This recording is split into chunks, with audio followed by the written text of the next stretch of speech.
Yeah, and apology, sorry guys, there was a little bit of technical issues there. Should be able to hear us now, but Sumo. Obviously, you know, we came from round 5 at Belle Isle where we saw Hugo Olsen slowly extend his championship lead. He didn't take the win, that was Chris Aon. He's not going to be racing here today, but Hugo Olsen, new member of Powerslide Motorsports, and you know, hoping to extend that streak of championships in this IndyCar iRacing series. You see further down the order, David Soranzo and some further names, Cesar Manzado and Julian Flores. So some interesting moves, Sumo, last time around.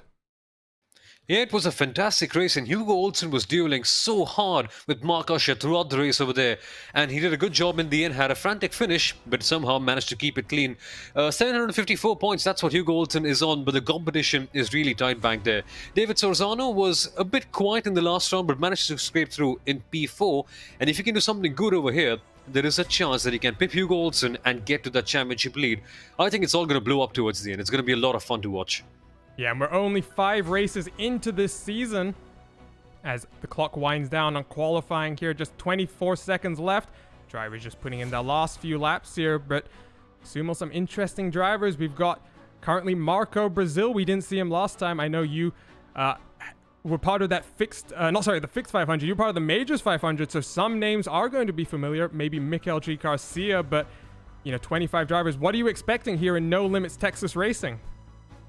Well, as the name suggests, the racing is going to be no limits at all. The drivers are going to be fully in a pack, and if you have watched the original old IndyCar races, you kind of get a feeling that this circuit just breeds some good hard pack racing, and towards the end, all the cars coming towards the tri-oval, things can just get a little bit too messy.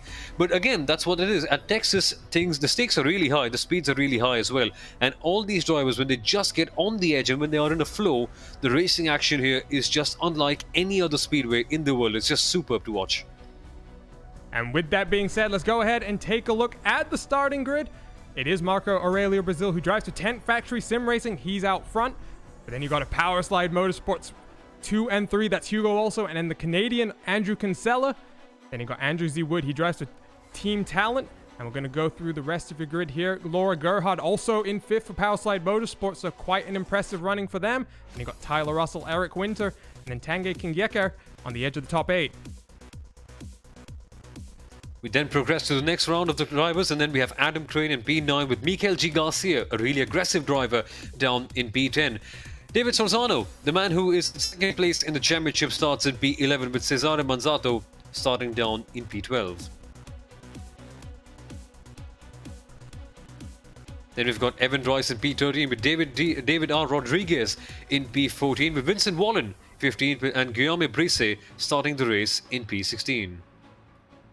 Yeah, then further back on the edge of the top 20, you got Axel Schretten, Will Lyon, John Downing, Sadie Sim Autosport driver, and then RaceSpot TV's own Tyler Maxson, the young 15-year-old who drives the TCR in the real IMSA paddock.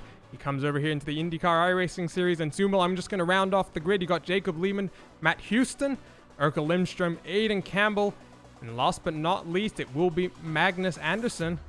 But here we go, your drivers, they're all ready to go, waiting on pit lane. And Sumo, we've got an exciting week here. iRacing just released a new update where some new cars, the Road to Indy starting to get filled out. We have the USF Pro 2000 and the Indy Pro 2000. Very exciting, Sumo, to start to get some cars that, you can work your way up towards the IndyCar. Yeah, exactly. It just offers a good development platform for all these drivers to grow and perhaps become better on the oval circuits. And as we all know, it's one thing driving on the road courses, but when you get on the ovals, the strategy, the approach, everything can be completely different. And for all these drivers, well, these cars certainly get them a good idea about what to expect. And one man who will have to change his approach very quickly will have to be Hugo Olsen, because the championship leader, he has everything to lose over here. So yeah, he was quite good in the road courses, but getting it done over here in the speedways is going to be a bit tricky. That said, he's high up the order and the expectations will be high, and surely he's delivered in qualifying as well. Yeah, second place and first week as part of his new team. No new paint, so still repping the Swedish yellow, but very exciting news to have someone always join a new team, especially midway through a season. Sumo, is very important, the concept of a setup in the IndyCar, and for a driver who's been mainly running by himself. He qualified for the Open Wheels 500 last November, that organized obviously by the openwheels.com. That's very impressive showing, and Hugo Olsen, the number 7 car, is going to be on the outside, but it will be Marco Aurelio Brazil, the number 4 car. It's going to lead us to the green flag, and there we go. He jumps the start, and immediately, single file action. Here we go, racing in Texas.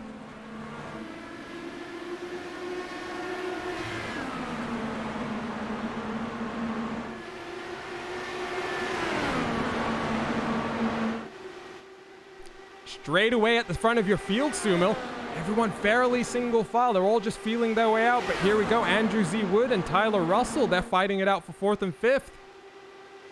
It's all getting tricky over here. Hugo Olsen has to defend really hard. There's a car coming down to the inside in this drivable section. This is where things can get really tight and overtaking can become a big mess, and crashes can also be a case. But, well, Brazil has just done a good job at the front. He's controlling it at the top, and we ride on board with Tyler Russell now. Look at him trying to get the draft and edge his way up into P3. For now, though, he has to settle with P4.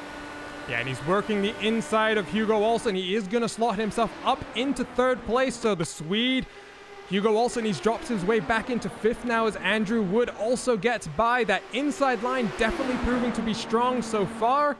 But now Andrew Kinsella goes to work. The Canadian started in 3rd position. He's looking to the outside. He's got his teammate behind him. We do have a caution straight away, Sumil. It's David Saranzo, the driver who is in 2nd, the number 5 car. That is a big drama early in the race. Big news there, David Saranzo. He had everything to lose coming into this one. He could have closed up the gap to Hugo Olsen, but now his championship challenge has just been curbed up a little bit too much. But we now take a look at the replay. It's all going well right now. Oh, and loses it all by his own.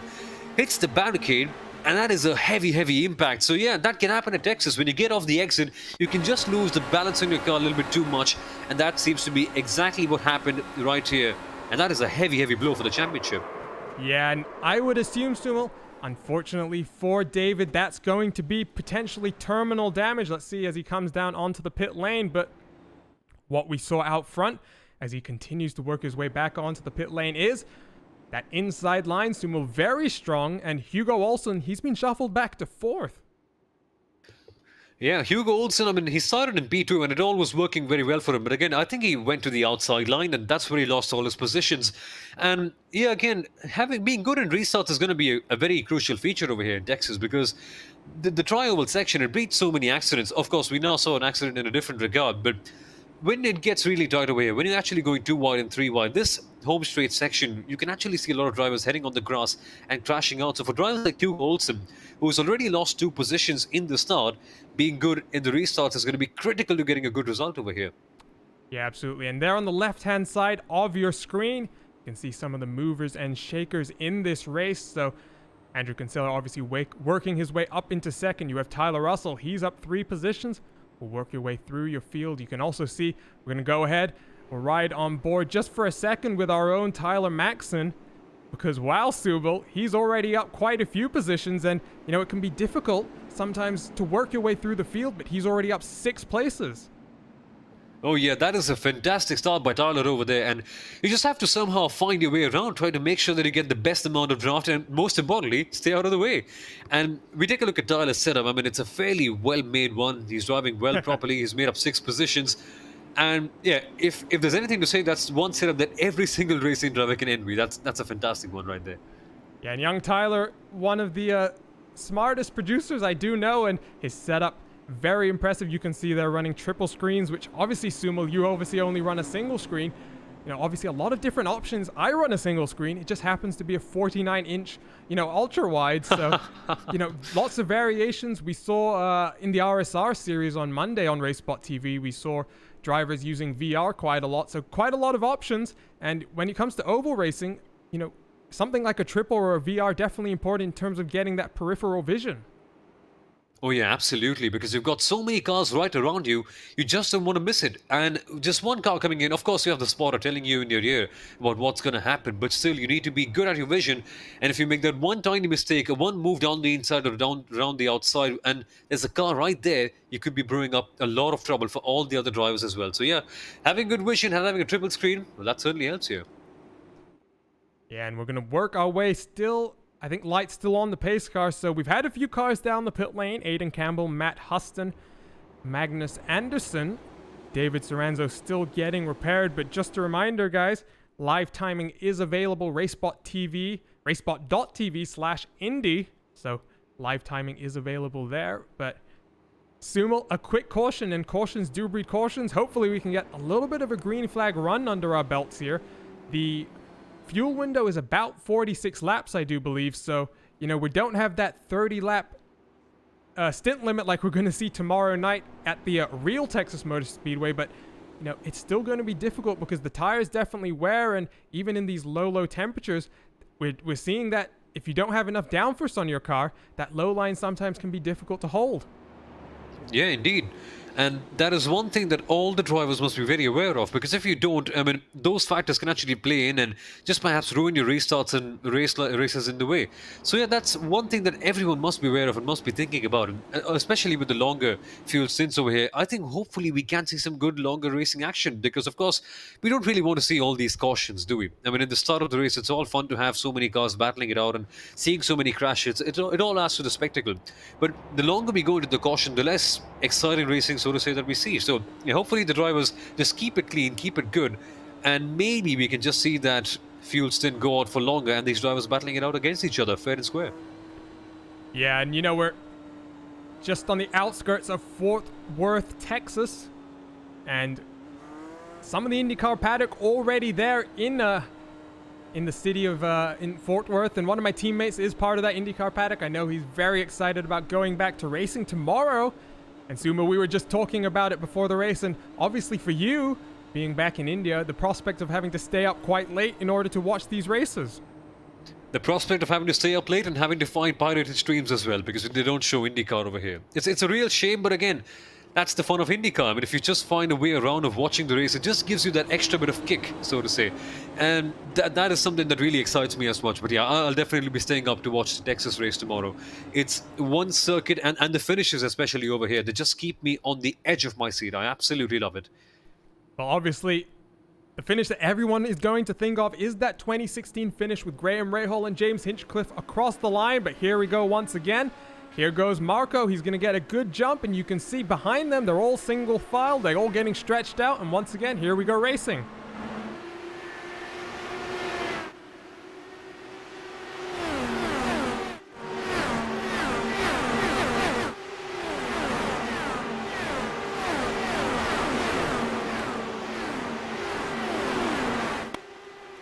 So a great shot there of all the cars getting through this restart, but here we go. Andrew Kinsella around the outside. Marco not able to get it done on the entry to the corner, but coming out of two down the back straight. Marco with an aggressive block. That is aggressive, Sumo, for so early in this race. Well, we're already seeing the race as if it's already lap 186. This is some fantastic racing. Marco Brazil just defending it off very well. And now Tyler Russell is making a move, trying to use up the draft. The inside line is blocked. He'll have to go to the outside, but there's no space because remember, there are other cars right there as well. Some wheel-to-wheel action already. And this is some fantastic stuff to watch 10 laps in. And Andrew Kinsella was able to roll that outside line to hold on to second. And Andrew Wood has powered himself up into third position. Tyler Russell on the outside, but Andrew Kinsella once again getting a great run out of turn number 4. He's trying to challenge Marco for that lead. Marco has led every single lap of this race so far. I'm going to jump on board with Tyler Russell. We'll see what he sees. You can see Marco trying to just hold that low line, trying to take as short a distance as he can. And Andrew Kinsella trying to pinch him on the outside, but nothing doing just yet. And across the line, and we seem to be getting all those nerves get worked away. We're on lap 12 of this race now, Sumo. We're seeming to get a little bit of a run here. Yeah, he seems to be getting some good momentum now. He'll have to use up the draft and see what happens right now. Chooses the inside line, sticks low, but again, doesn't seem to be an opportunity yet. Of course, over here, he'll have to try and line up a move for a couple of laps, and Kinsella's right there as well. And look at Hugo Olsen coming through as well. Wow, this is fantastic racing action. Yeah, but these guys going side by side, it's meant the entire pack is checked up here. The top 10 separated by just under 1 second, and there you go. There's a long train of cars now. And we're only on lap 13 of this race. Andrew Kinsella ducking back down, so Hugo Olsen, he's looking to try and roll the outside. But right now, it does seem as though under these night lights and these cool temperatures, that bottom line very strong, and Marco having no problems holding on to the white line so far. We have two Powerslide Motorsport drivers on the outside. They're now second and third because Hugo Olsen, he's cleared Tyler Russell, and now Andrew Wood trying to come back through the field. Moves his way all the way up into second at one point, and Sumo, this is crazy so far, only 14 laps in, and we had that initial early caution, but right now, so far, so clean. Oh yeah, absolutely. And Kinsella is a man who does believe in the unorthodox thing, so he's going to try and make the use of the outside line, and he's doing quite a good job so far, holding in P2. But again, it's getting a bit tricky over here. He slots back into P2. But Kinsella, he's just not afraid to make it work. Of course, a sane man would never really go to the outside line in the opening laps because they know that it doesn't really work out initially. But somehow, someway, Kinsella has got the pace. And look at that, he's got his nose up ahead as well for a second. So Andrew Kinsella is just doing a fantastic job here. And Tyler Maxson as well has moved up into P9, Arjuna. Yeah, so our young Racebot producer who does compete in the IMSA paddock, currently working his way up into the top 10. He's now up into 8th, and we continue to watch this battle because they're too wide, too deep, and it's a little bit of separation forming that's between Adam Crane and Laura Gerhard. So we've got 3 Powerslide Motorsports drivers in the top 6 right now. We do have one of the 10 Factory Brazil drivers. He is leading this race, and he's led every single lap so far. And Sumo, right now what we're seeing is he's just able to hold that bottom, but once again, the run from Andrew Kinsella, he's trying to time it. He's just trying to work and explore. I don't think that Andrew's thinking that the race is going to be won now. He's just trying to think ahead to that last lap of the race to see what he can maybe do then. Exactly, but one problem with Andrew is that because he's going to the outside line so much, he isn't really making the best use of the draft. So that could mean that his tires get chewed up a little bit quickly and he uses just that extra bit of fuel. So that could be coming into picture as I say that. That is Hugo Olsen who spins wide. The caution is out once again, and the championship leader has spun right wide at the tri-oval section. And it's going to be the pace car back out once again because Hugo Olsen, the man who's doing such a good job back in P4, trying to get up to P3, and in that eagerness and in that excitement, he's lost his car and he is into the barricade right there. And we'll grab a replay here because quite a few cars involved, and all it was getting a little bit onto the apron. And there's Tyler Maxson hard into Hugo Olsen. So unfortunately there, just 2 of the cars involved. There was a chain reaction. Will Lyon and Evan Rice also involved to try and ride on board with Will Lyon. There he is, the number 8 driver. Oh, he's involved in a separate incident. He touches the apron by himself, and there you can see behind a slight checkup, one of the cars going to... Oh, wow. Oh, goodness. That is... You don't really expect that in lap 19, do we? I mean, these guys have been going frantically at it for quite a long time, but again, that's what happens. At Texas, the stakes are so high and the margins are so low that when you get this sort of pack racing, it almost has, it's almost destined to happen that you almost just lose control, go to the apron, or something or the other happens, and one of the other cars gets loose, and you see these kind of things happening very, very often. So, yeah, that's another characteristic of Texas, but my goodness, Arjuna, that was a major accident. And just like last time, oh my goodness, something's happening in the pit lane. Yeah, something happening there because everyone diving down onto the pit lane, and guess what? Marco Aurelio Bazil, he's still stuck up on the jacks. He's been up there for 22, 25 seconds. He's finally out, but Sumo, he's plummeted all the way from 1st down into 15th place. And, you know, setup can be so important here. We saw Marco being so effective, able to hold the bottom of the racetrack. Now he's got 14 drivers in front of him and all of that dirty air. That's going to be a real shame for him.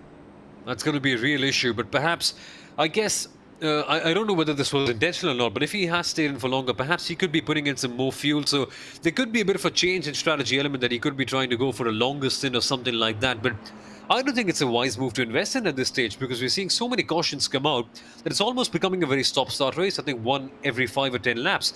So investing in a long-term strategy may or may not pay off, but I think at this stage it's going to be a bit tricky. That said, for Brazil, his setup was fantastic. He was doing a good job at the front, but again, he has to do all the work all over again. So it's an agonizing feeling that, but again, you have to do these sort of things again. Yeah, and we'll jump back to the front of your field now because even though Hugo Olsen, the championship leader, has been taken out of this race, it is a power slide driver who leads. It is Andrew Kinsella, the Canadian. He had a rough one last time out at Belle Isle. And Sumo, we can quickly just go over our schedule here on Racebot TV. Or rather, coverage brought to you by Racebot TV live on the iRacing Esports Network. Obviously, last time at Belle Isle. This Friday, June the 5th, we're at Texas Motor Speedway in expectation for the Genesis 300 tomorrow. And then a few weeks from now, rather, we'll go to Road America, which is a brand new version of Road America in the iRacing service. And we're going to finish off the month of June in Richmond. And you know, Sumo, we've seen a lot of action at Belle Isle. We've seen a lot of action here in the 20 laps at Texas. I'm sure we're going to see the same the next 2 races in the month of June.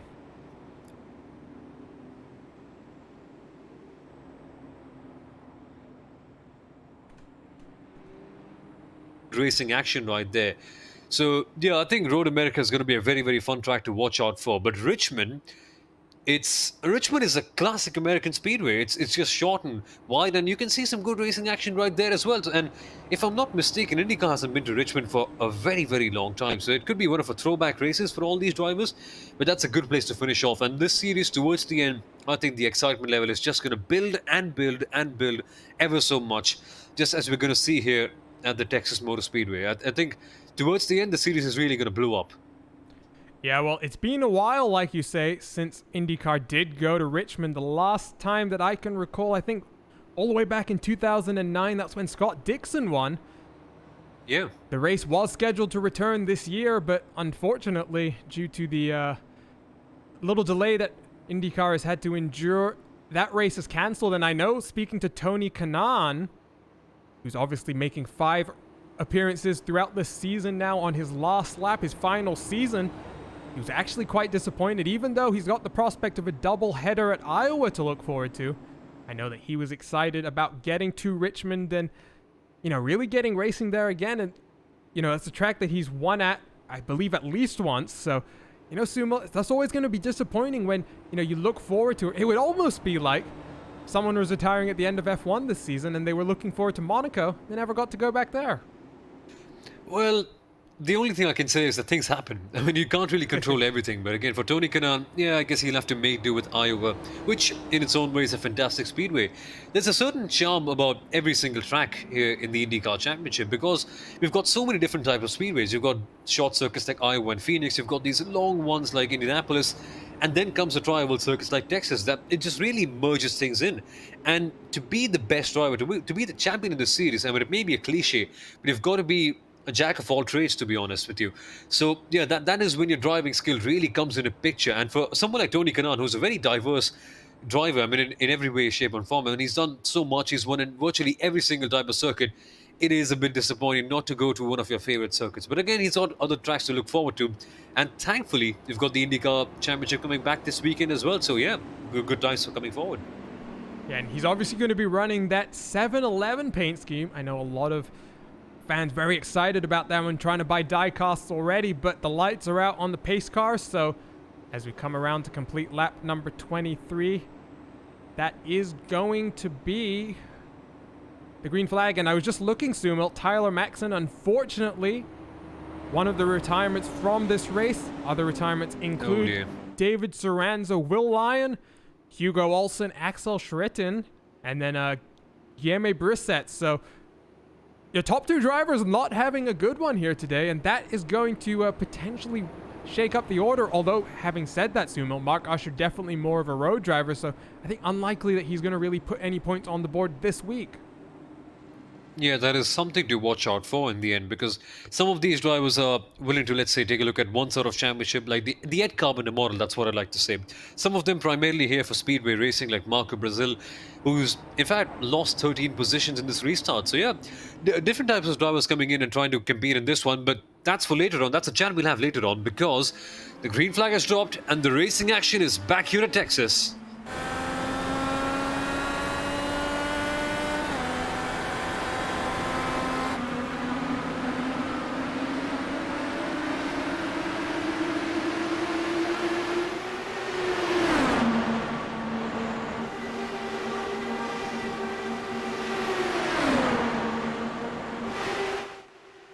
And straight away, Marco Brazil trying to make up a few places. He's up into 13th now, but out front, Tyler Russell trying to challenge Andrew Kinsella.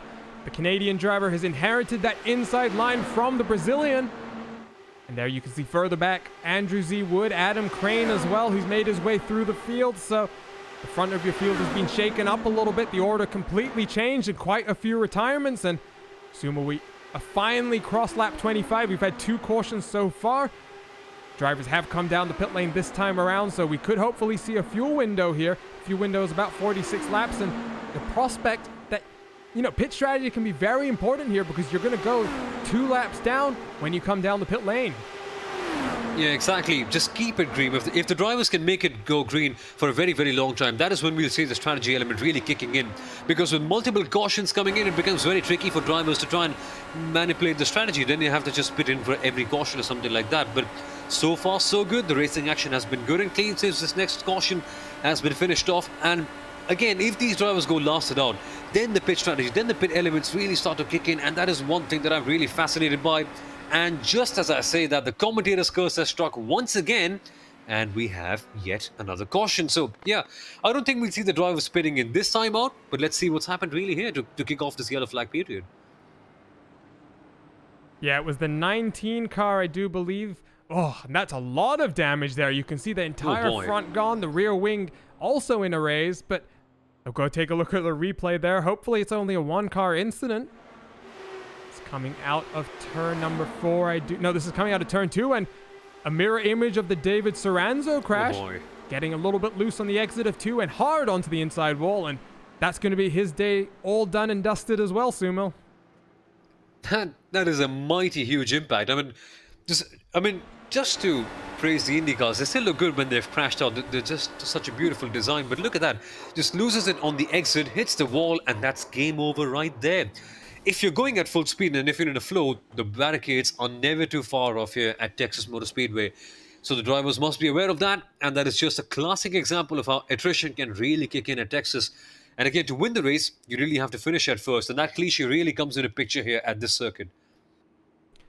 Yeah, and once again, back under caution for the third time within 30 laps, and Sumo, this is never the type of racing that you do want to see, but, you know, if you're going to try and find some kind of upside in all of this, I guess maybe you can consider that, now that we've had quite a few cars out of the race, we've got, I think, 7 cars, you're going to be parked permanently for the rest of the night. Maybe we do have the potential that things are going to get a little bit cleaner, cars going to get a little bit more spread out, and then finally, we can get the prospect of a green flag run.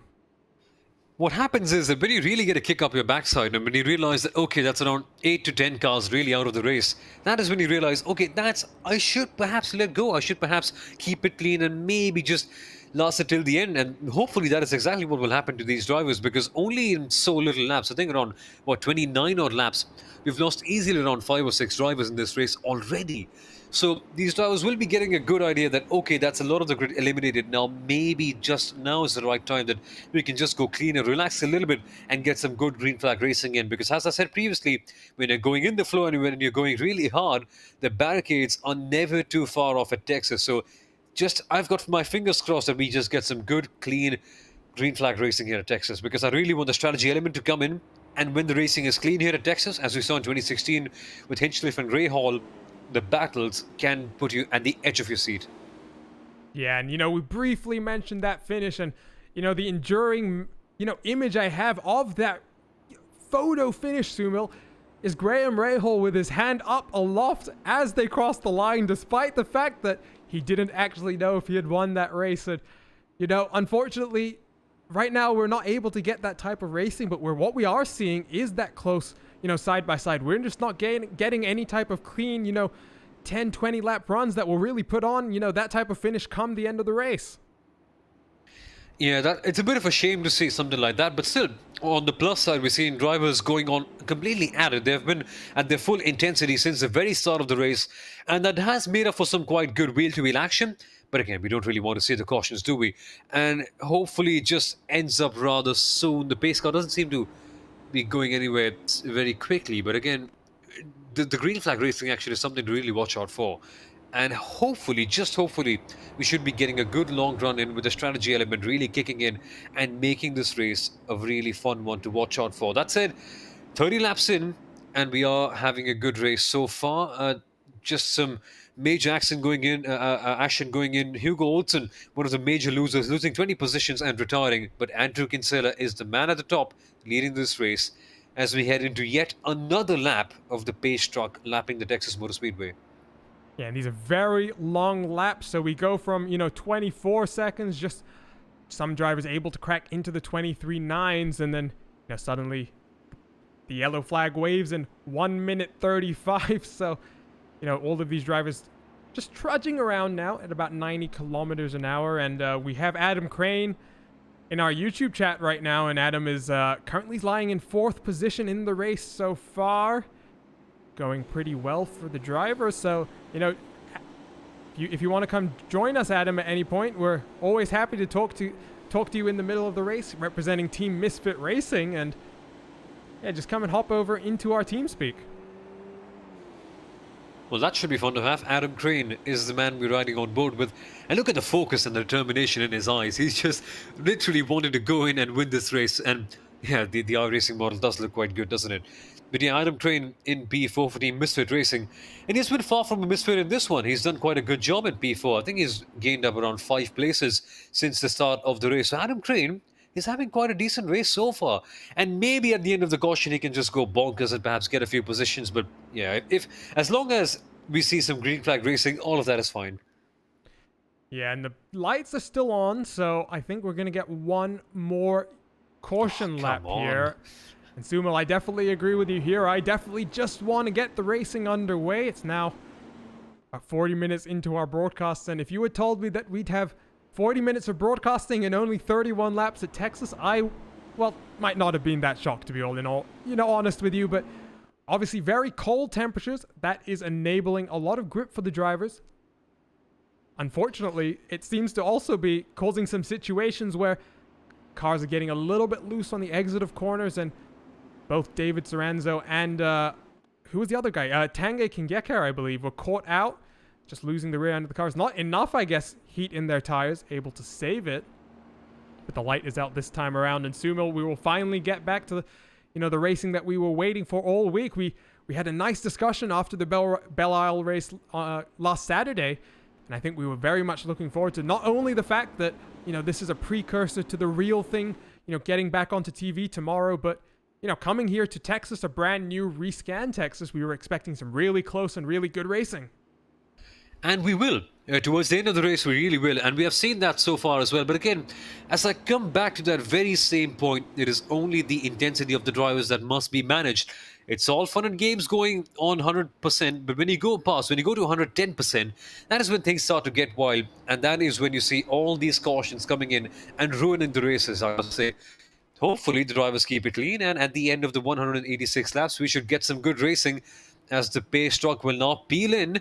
And the racing action is now about to be restarted. Here we go. Kinsella on the move. And we are green once again at the Texas Motor Speedway.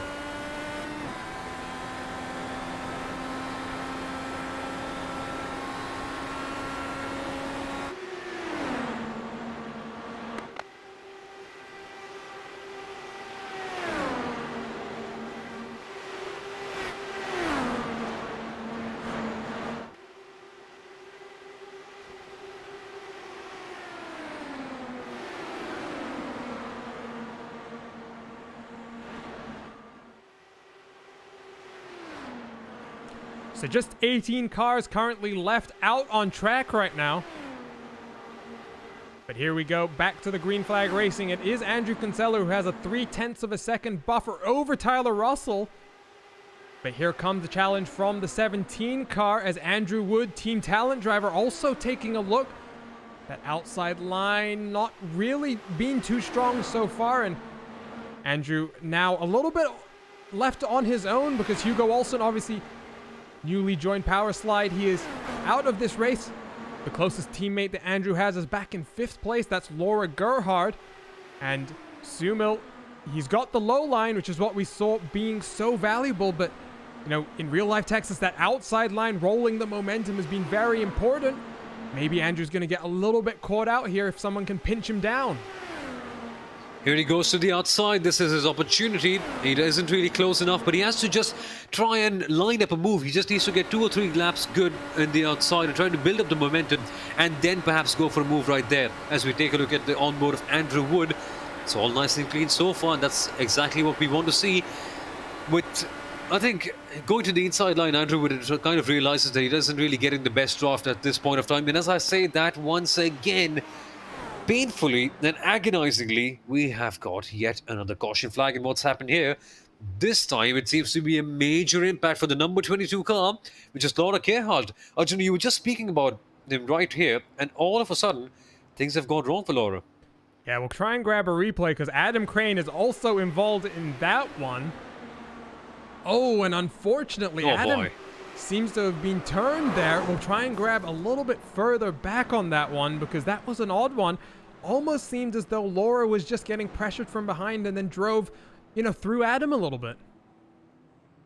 I'm confused. Are we even going to have a single finisher for this race? With the kind of rate that it's going out for, I think by around lap 70, 75, we may not have even a single driver competing in the end. But yeah, crazy racing that's going on here. The drivers just need to pipe down. They need to realize that this is not the end of the race. Just go easy. Relax. Take your time. Take a little bit of time. Relax in the draft. Don't go too hard, because when that happens, the race just doesn't stay the same anymore. I mean, it's a classic cliche, but you've got to finish it to win. And we've seen so many accidents, so many drivers just going just a little bit extra, going a little bit too hard, say around 110%. And just giving back to an analogy, you can't fill up a bottle with more water than it can contain. So you can only have so much intensity in a single race. And so far, I think it's been quite a major race of attrition. And that is something that I'm not really a big fan of. And yeah, we've seen too many drivers go out right now. And it'll be a shame to see not many people finishing in the end. Yeah, well, what we're going to do this time around is we're going to take a little bit of a break here, and you're not going to miss any action. We're going to go side by side with a little bit of an ad break. So here we go, guys. Just give us a few minutes and we'll be right back here, live on the iRacing Esports Network. This is the IndyCar iRacing Series, brought to you by RaceBot TV.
Well, we're back.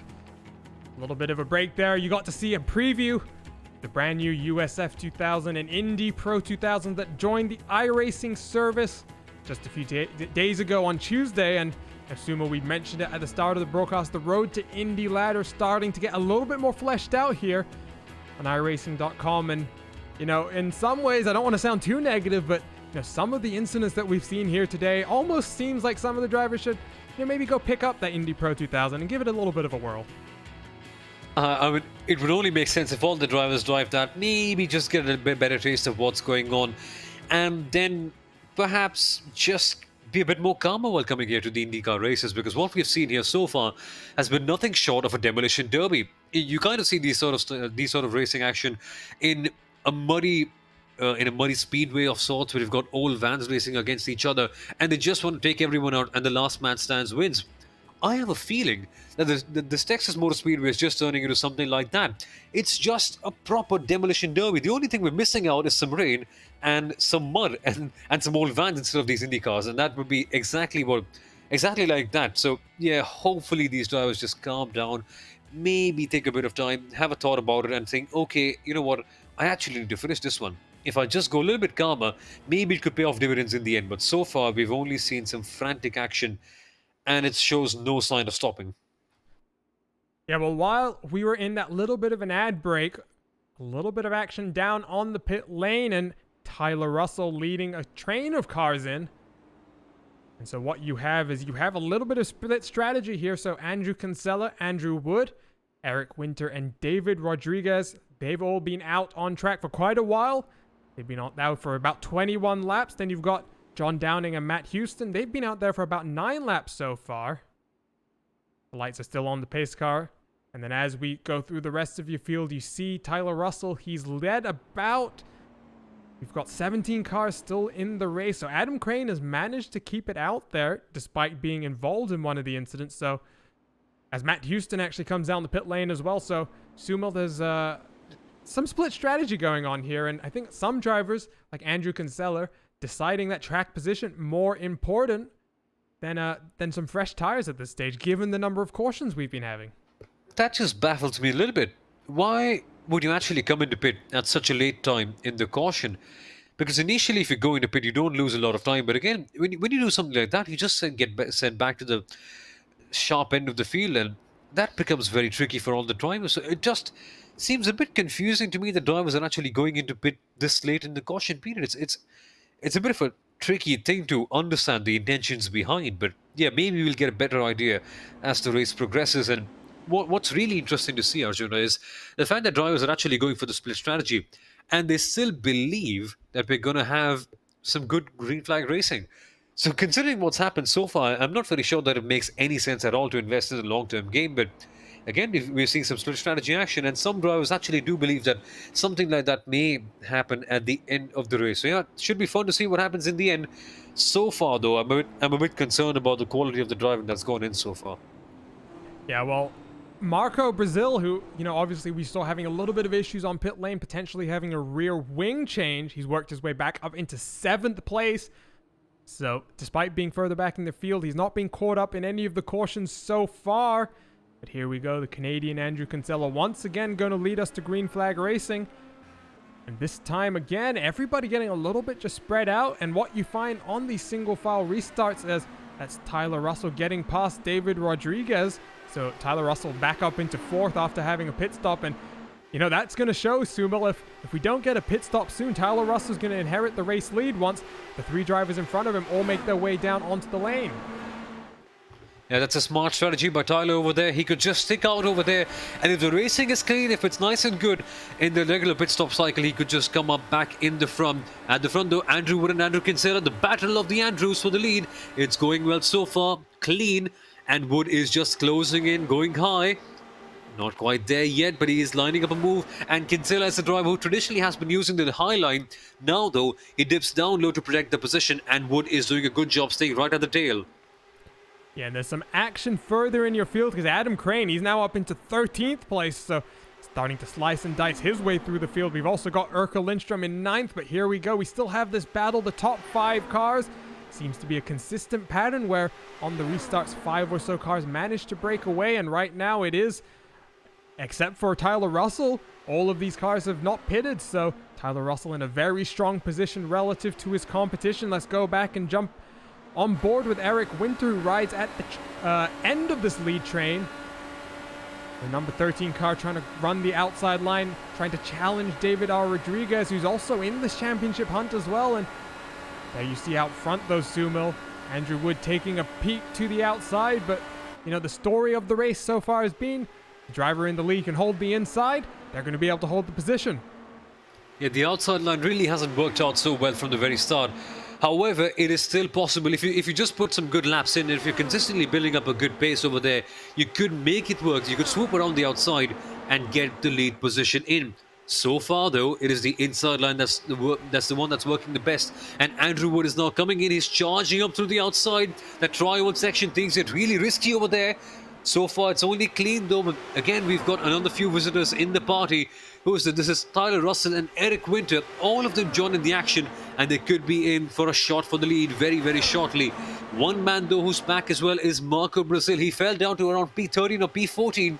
Brazil now in that yellow car is up to P5. And look at him go. He's just closing in so quickly. And I have a strange feeling that these guys are going to crash once again. It's just getting out of hand, this. Yeah, and here comes Marco in the 4 car. He's worked his way all the way up into 4th now, so he's been able to make both lines work now that he's up into 3rd now, and there goes Tyler Russell. So those new tires, let's see what they're able to do. It's Tyler Russell, Marco Brazil on newer rubber. Andrew Kinsella trying to hold the inside on his older set of tires. He's 30 laps into this stint. Still looking at about, I would say, 15, 20 laps to go. So if he can see another caution come out, he'll be in a good position. Here's Tyler Russell's on board. You can see him actually having to change down. So he's definitely running some very aggressive gearing here, trying to run the draft as much as possible. But Marco Brazil looking to the inside. Is he going to be able to move his way up into 2nd? It does not appear so. Just not enough downforce to make it stick. But wow, Sumo, the pattern repeats itself. We get a little bit of a breakaway.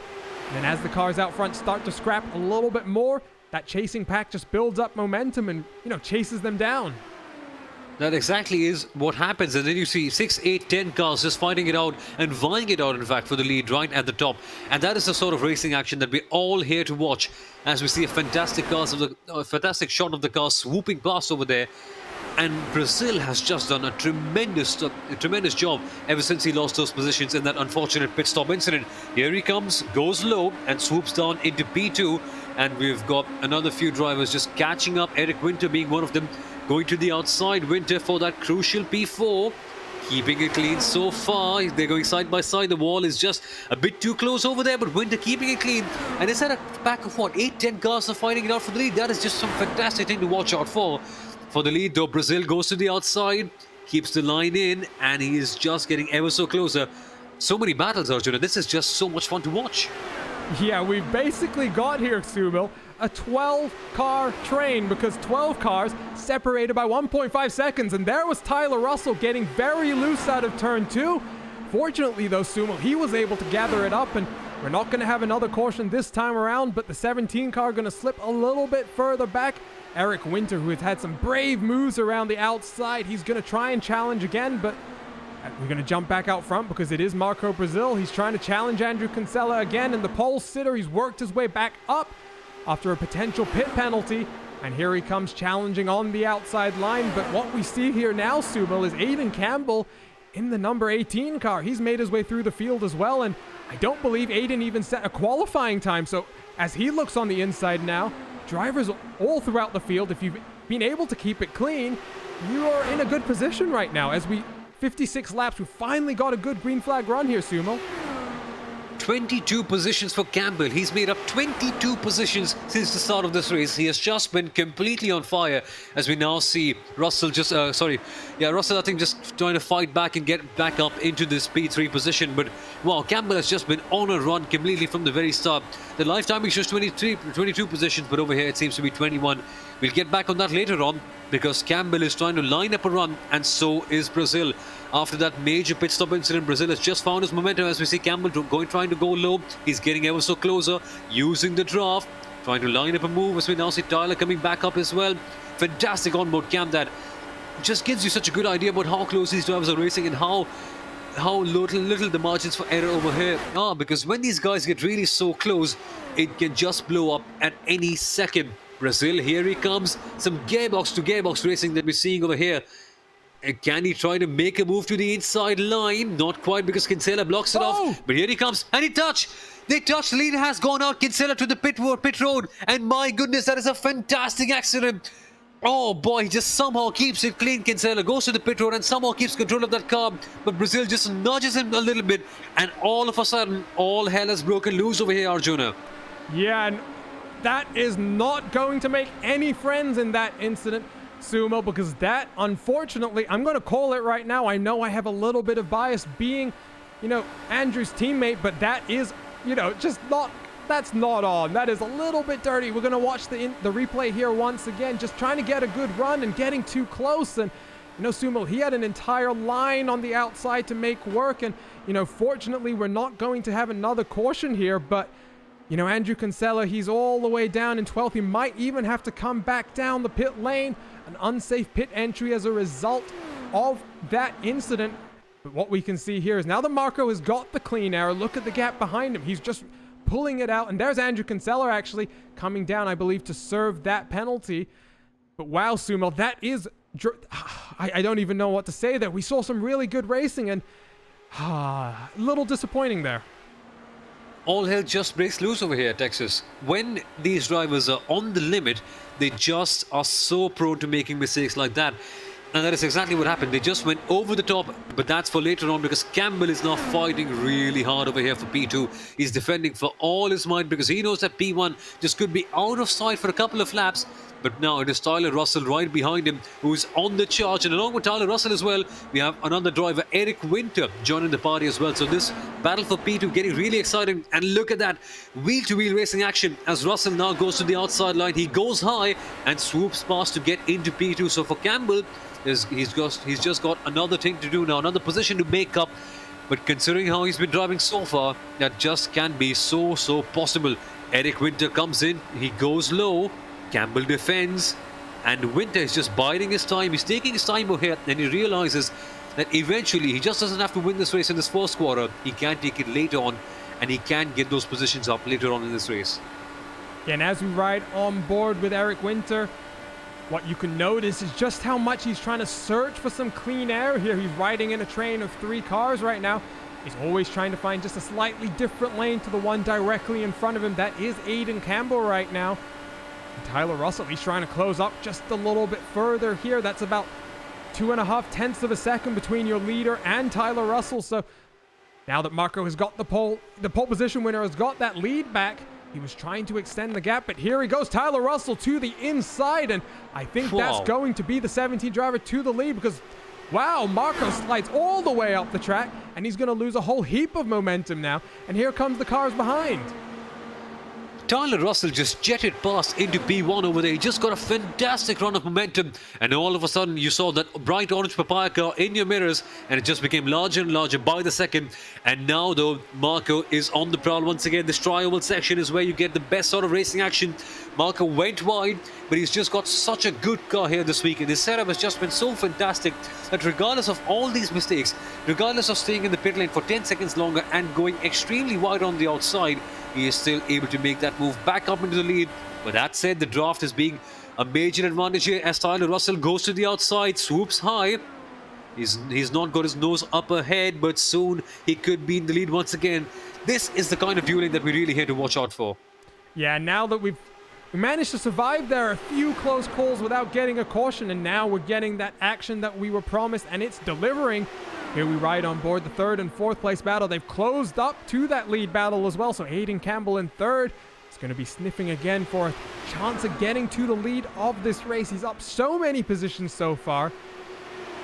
But Sumil, we cross lap 30 for Marco, David Rodriguez, Eric Winter. They've done 49 laps without stopping so far, so we're starting to get to that point where fuel starts to become a concern, and it's about free high, and that's a good example of good communication. No, you need things like that over here because as we saw, I think there was one race that was broadcasting, the fixed Indy 500, we saw 3 crashes with the lapped cars, with the leaders. The lap car was just right there trying to unlap themselves, and the leaders just came in hot and steaming, and all of a sudden the next thing you saw was a major accident with the major runners of the race completely out of the race because of a silly incident that just shouldn't have happened. So yeah, that is some sign of some really good communication. But as I say about that, Tyler Russell is back on the prowl. He goes high, and I think he's just gone a little bit unsettled right there. He's trying to make something happen, but for Tyler Russell, it isn't really happening at this stage. Eric Lindstrom is right next to him. David R. Rodriguez is right there as well. And Rodriguez has made up 11 positions in this race so far. We're just seeing big movers doing a good job at the front, and now Russell swoops to the outside. Oh, he just rips past, and his car gets really loose, but somehow, someway, he keeps it clean. Oh. And as I say that, well, the commentator's curse has struck once again. Indeed, Sumo. We were tempted by the possibility of those green flag pit stops, and, you know, all you say is green flag pit stops, and there you go. You got the yellow flag. But here's Mikel G. Garcia. I believe it's going to be another self-spin, this time coming out of turn number 2, and once again, the rear just getting a little bit loose, and, you know, hard into that inside wall. And Sumo, we've seen that 3 times in this race so far, so clearly, you know, we're coming here for the first time, a newly rescanned surface for the Texas Motor Speedway, and a lot of drivers are getting caught out by it. And normally, Mikel G. Garcia is not a driver who you expect to make mistakes like that. He is properly fast. I've seen him do a couple of oval races before, and the man can just make up and kind of come up with performances that you never really expect from anyone. So yeah, it's a bit of a strange incident for Mikel. I think he'll be in the pit road trying to go for repairs as with the other guys. But Arjuna, this is what I really want to focus on, because this time out it was an accident by another driver who wasn't really involved in the lead battle. So maybe this time all the drivers at the front have just understood their lesson and they were going clean. We saw some really good respectful racing, as we see a couple of cars staying out, and potentially this could be the first time we see a proper green flag stint with the strategy coming into picture. Yeah, we've now got how many cars? I'm trying to count. So 14 cars, I do believe, will be on the lead lap. We have Andrew Kinsella, Andrew Wood. They're still circulating. Andrew Wood came down the pit lane just before that incident with Andrew Kinsella, but coming out, Marco Brazil is going to No, he's going to keep the race lead. John Downing has stayed out. He appears to be the only car to do so, but I would suspect, given that he's had 32 laps on those tires, he's going to, there you can see the 6th car. That is John Downing, Sadie Sim Autosport driver. Would suspect that he is going to come down the lane this time around, and there you can see Andrew Kinsella and Andrew Wood. I would suspect they're just waiting to get their wave around to get one of their laps back. Yeah, exactly. They were primarily the biggest losers in the last caution stint, and they now find themselves back up in the top order of the grid. Yeah, it's going to be tricky for them, but as we have seen before, Kinsella has a fast car. He had that major incident, he just went wide and somehow just kept it clean again. Had to serve a penalty as well, but here he goes into the pit lane, peels in, and now he'll have to make the repairs. But I guess Kinsella has the potential to come back.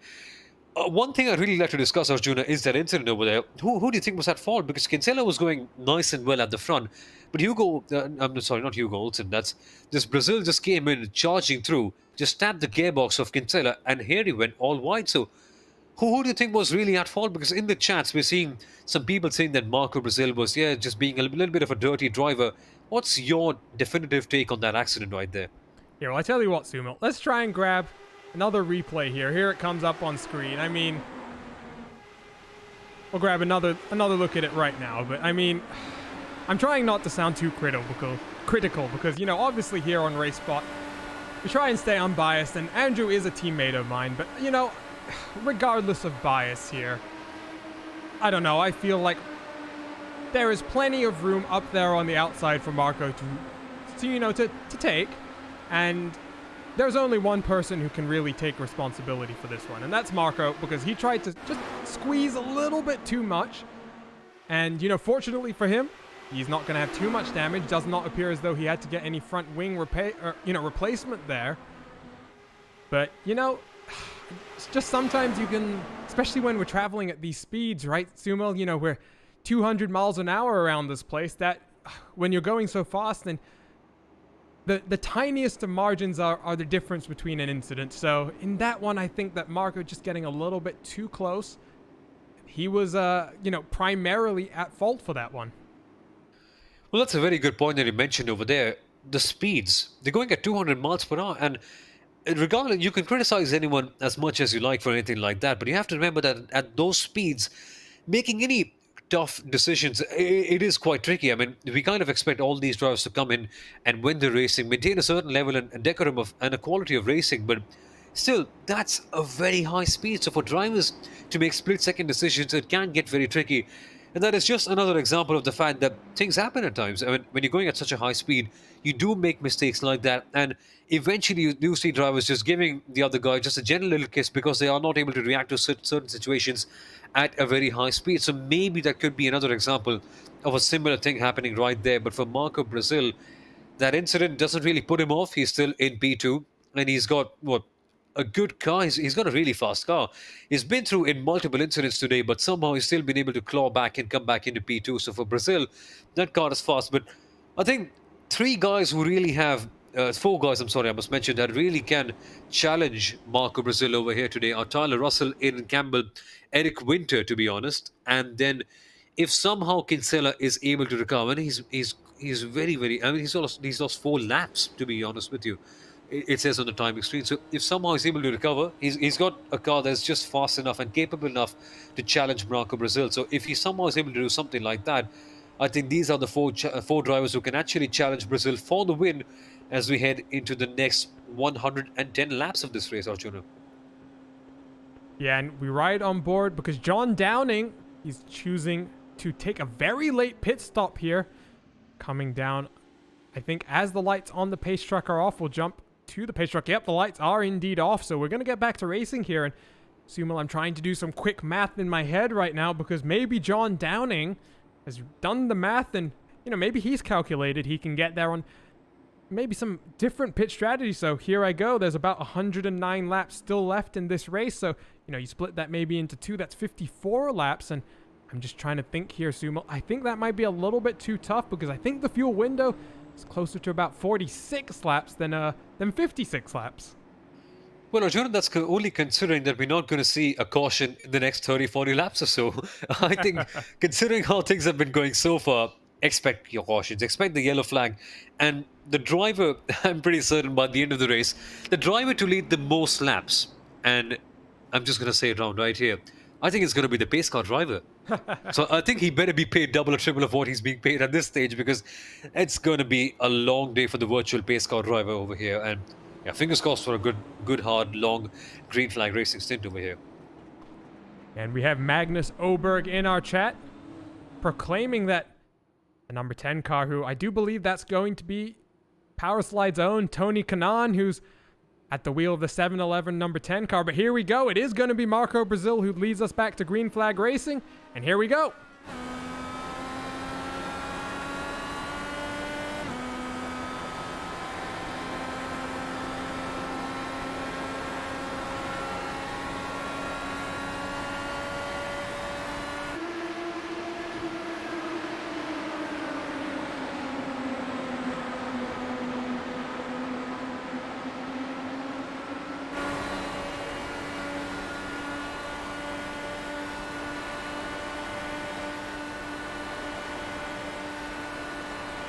And we ride on board with Adam Crane as he tries to make his way back through the field. He's up into 9th position right now.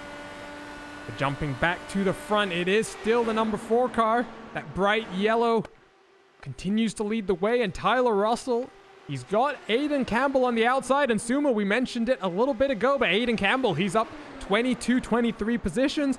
If he can get to the race lead, that's going to be one of the stories of the race. He's got a really fast car here, Aaron Campbell. Making up so many positions is not an easy task. It's not child's play. Somehow he just seems to be doing that. And you can only do that when you've got the right combinations of your skill and the correct setup. Because here at oval speedways, there's barely anything to defer the car bar the setup that you come up with. So Aaron Campbell seems to be in a good mood, and so is his car. Now though, we take a look at his onboard, and he seems to be he's trying to make the outside line work as much as possible, as we see a few other guys shuffle back around to the outside as well. But we've seen traditionally so far that hasn't really worked out. For a couple of drivers, they've been trying to go to the outside and trying to swoop past. But that's only a couple of moves here and there. It hasn't really been the definitive solution. As we see now, Campbell going really wide, and he just rips past a couple of drivers. So that is some good hard driving there by Campbell, who's once again up the charge and is making up some good positions. Yeah, and on the outside through turns 3 and 4. But what we've seen, Sumal, is that inside line for the leader continues to be the strongest one. Tyler Russell trying to fish on the outside, trying to just pinch Marco down. And the only time the leader has really been challenged was towards the end of that fuel run, Sumal, when both Marco and Tyler were able to almost do an over-under going through the quad oval. But as we get back to green flag racing, there's Andrew Kinsella on the outside. He's 4 laps down, Sumo, but, you know, clearly that car is still fast enough. The only reason he's so far down is the fact that, A, he was slightly offset on the pit strategy as he works the outside of Aiden Campbell. They're 3 wide, and that's, I'm not sure who that is on the inside. That's David R. Rodriguez, so Andrew Kinsella here, despite the fact, Sumo, 4 laps down, he wants to get back to the front of this field. He's got a fast car today. Kinsella was just completely on it, and then of course the unfortunate incidents happened and he just went 4 laps down, and things are getting really tricky for him here. But this could be a show of intent. Kinsella is really showing his intent right here and proving that I'm the pushover. I've got a fast car and I've got all the skills in the world to try and make it work in an oval race here at Texas. So he's just trying to prove his point, and he's doing a fantastic job and doing so. But again, keep it clean is the rhythm, because of course is the motto, I'm sorry, because you may show all the intent in the world, you may show that you have the fastest car here at Texas, But if, as a lapped car, you end up hitting someone, you'll be getting some really stern eyeballs towards you. So Kinsella just has to make something happen, and hopefully he just doesn't toss Brazil or anyone else, because of course he just has to get back to the lead lap somehow and then shows it then. And it's possible. We've only into lap 86 and we've got 100 more laps for this to come. So Arjuna, I think Kinsella is in for a run. And here we go. Kinsella's trying to wrap himself out. Yeah, well, he's not going to get the lead of the race, but it might be a moral victory nonetheless. And Tyler Russell getting a little bit cycled back, and Aiden Campbell now trying to challenge Andrew Kinsella. And this is always an interesting dynamic. What do you do as a lapped car when you have so much speed? Here comes Andrew Kinsella on the outside. All clear so far. And you know, Suma, I just wanted to go back to something I was thinking about a little bit further. As Tyler Russell gets chased up the racetrack there by Aiden Campbell. Fortunately, Tyler able to roll the outside, but you know, the outside line, Suma, it's been the place to be if you're further back in your field. When that inside line just checks up a little bit more, you can get on the outside, get a big run, and get yourself to the lead of your races. Once again, Andrew Kinsella on the outside. It's Tyler Russell this time with a perfect view of what's going on. Yeah, exactly. So for the outside line, I think you can't really rattle the driver when you go to the inside, but just getting that pass done, it has to be the outside, because then the driver can just stick in the inside and not give you any room if you just stay on the inside line. So yeah, to get something done, it has to be the outside line where you can actually go something and make something happen. Again, of course, you have to make sure that the other driver right in front of you is unsettled, because then you can go in and swoop past. And that is something that Tyler has been doing very well so far. But Marco Brazil, he's just been very calm, very composed, and Kinsella now just drops back a little bit. So he won't be unlapping himself yet, but he's proved that he's had a good car so far this weekend, and things are just, well, there's only upwards to go from here. But as I say about that, Tyler Russell goes high, tries to make a move, his nose is up ahead. That high line is something that you have to make sure that works well for you to get in the lead. But so far for Tyler Russell, isn't working well. But again, he has the momentum, and maybe in a couple of laps you could see Tyler Russell swooping past Brazil to get that lead, Arjuna. Yep, indeed. And Sumo, we're going to finally get to the halfway point of this one. In just one lap's time, we cross over to lap 92, lap 93. That's the halfway point. We're going to finally reach it 5 cautions later. We've got a good battle out front. It's Marco Brazil, Tyler Russell. You've still got just 3 seconds separating the top 11 right now, so a lot of potential for still some of the drivers a little further back. You've got Adam Crane, he's running around in 8th position right now. You've got Cesar Manzado, who is in that championship hunt. And you've got Erka Lindstrom, who we saw having a little bit of difficulties last time at Belle Isle, but he's running up in 4th right now. And what I can see is Andrew Kinsella's being a little bit of a roadblock here. No longer challenging for the lead of this race, but as that's David R. Rodriguez. He looks to the outside. He's getting a little bit checked up, and Andrew running a little bit high here. That's putting a little bit of pressure on Tyler, chasing him up the hill once again. Soon we'll finally cross the halfway point now, and you know, it's been a bit chaotic, but seemingly most of the cars now, we're seeing a good battle between Tyler and Marco. They seem content to just, you know, keep it clean. Exactly, and one thing that Kinsella could be doing by staying on the inside is that he crucially could be providing the other guys right behind him with the draft. So although he's a lapped car, he could actually help other cars in their pursuit to try and get past Marco Brazil. So that's going to be something really interesting to watch out for, as we now see Kinsella just hogging up the progress of the car right behind him. I think that is David R. Rodriguez in the white Dallara IR18. So yeah, things are getting really racy over here, and thankfully we are still into some good green flag running. Oh, look at that. That's some really fast racing action going on here. Nose to tail racing. And look at that. That is just exactly what we are here to watch. And for the lead, though, Marco Brazil has to defend for all his might, because Tyler Russell is just gaining momentum lap after lap. And he's just like a charging bull, a raging bull here. He's in anger. And he just somehow is trying to find a way past, but just isn't able to get something done. Lap traffic, though, right in front of him. That could change the things altogether. Yeah, so there is the lapped car. That's Andrew Wood, who again gets up and out of the way. Andrew Kinsella not choosing to do that. He's still in that 3rd place in line as David Rodriguez finally tries to look to the inside, and we saw a brave move there.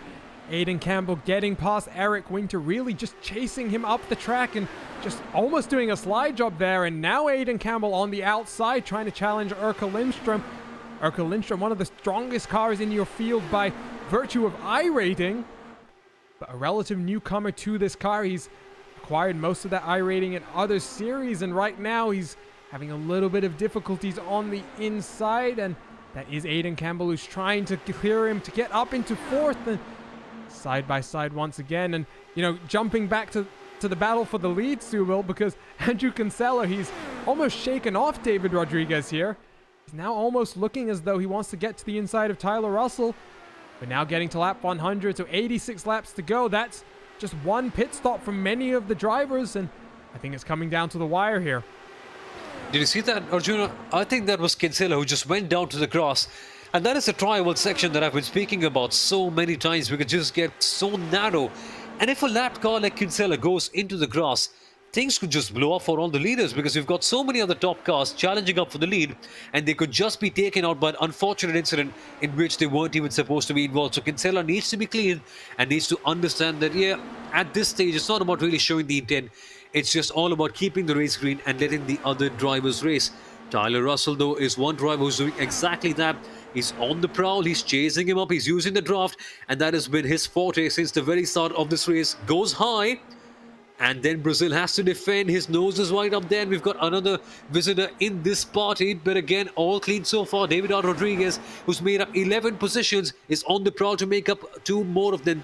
He can't really do that. He's got a good car, but it doesn't seem to be on the same level as that of Marco Brazil and Tyler Russell. So yeah, this battle is getting really interesting. Who do you think is going to come out on top, Arjuna?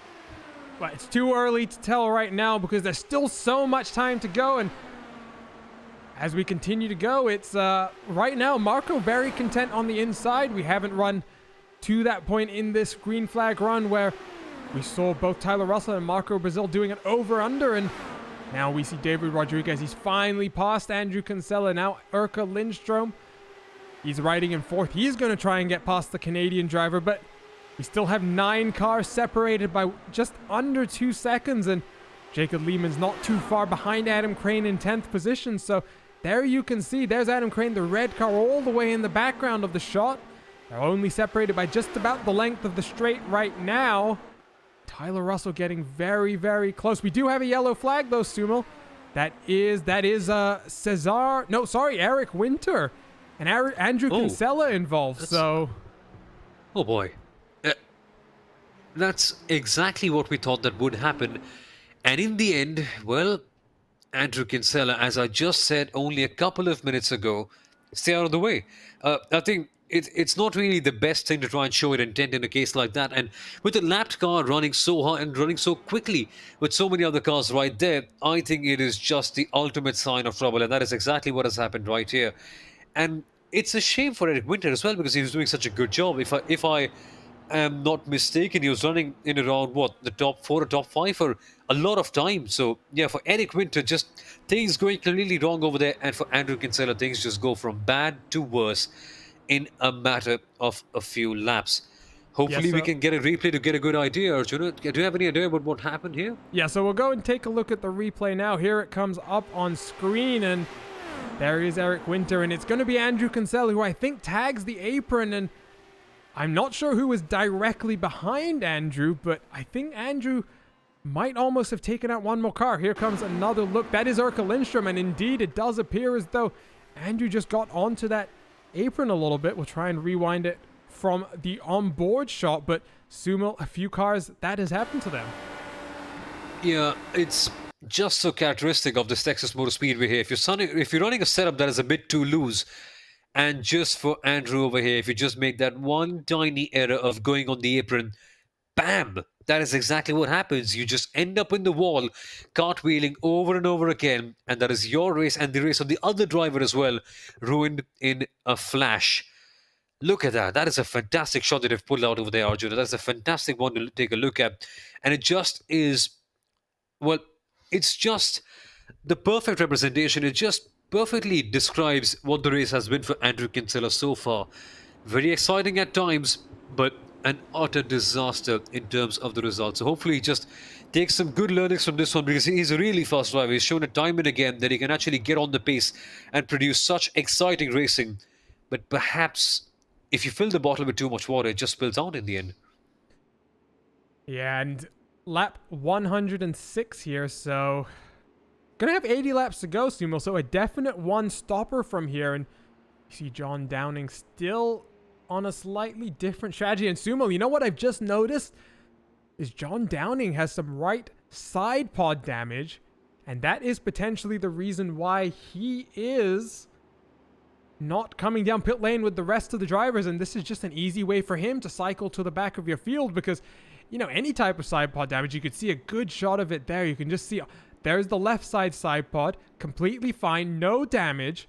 And we'll try and grab a a view of it here as he comes around. And there you go. You could see there's a big chunk taken out of it almost, and that is not conducive to speed. Yeah, exactly. It all just completely takes a race for a toss. Of course, with these Indy cars, the downforce plays such a crucial role, and damage to a place like the to the side pod, which is just so critical to try and make sure that your airflow is correct, it could have an immense impact on the way the car really handles. So yeah, it's going to be a tad bit tricky for the drivers to handle, especially for John Downing over here. But he's done a good job so far. 18 positions made up. But if he can just manage the side pod damage somehow, I think it's just a good place for him to be. That said, we've got many more faster cars right behind him, namely, of course, Marco Brazil and Tyler Russell, and of course, David R. Rodriguez as well, who silently has made up 10 positions in this race and is doing a good job holding up P4 at this point in time, which will eventually become a P3 if John Downing decides to pit later on. So I think it's been a good race so far. But for John, if he can recover a good result from a place like this one, I think it's going to be quite a satisfying Friday evening for him. Yes, and there you can see all the cars in shot, and at this point, Sumo, I would hazard a guess that we will be down to just 14 cars still on track when we get back to green flag racing. Both Eric Winter and Andrew Kinsella are on the pit lane, and you know, there's only going to be one car, that's Andrew Wood, a lap down, and we've seen him cause no problems the few times he's had to be lapped so far in this race. So we've been teased and tempted by the prospect of some good green flag battles, and hopefully this time when we get back to racing, we can see that again. And, you know, Sumo, at this time, you know, when I was doing my research for this race, you know, Texas Motor Speedway, it's obviously such an interesting oval in a lot of ways, but obviously a race that lives on in infamy in a lot of ways is that Firestone Firehawk 600, the kart race scheduled back in 2001, you know, back in the era when, you know, turbo engines, lots of horsepower, low downforce, low drag, meant that cars were reaching in excess of 230 miles an hour around this place. And, you know, on the day of the race itself, the race got cancelled very much like the 2005 United States Grand Prix due to safety concerns, due to, in this case, fears that drivers would, you know, have issues due to the sustained G-forces placed on their body. And, you know, we come here today and we've been seeing speeds about 200, 220 miles an hour, but, you know, can you imagine speeds so high that racing drivers needed, you know, the special type of jet suits that, you know, fighter pilots wear to, you know, keep their bodies going in that type of force? As a kid, this is exactly what you dream of. Going to speeds so high that your body can't even sustain it. Wow, that is actually a mind-blowing fact, Arjun. I had no clue about that, but yeah, insane things, isn't it?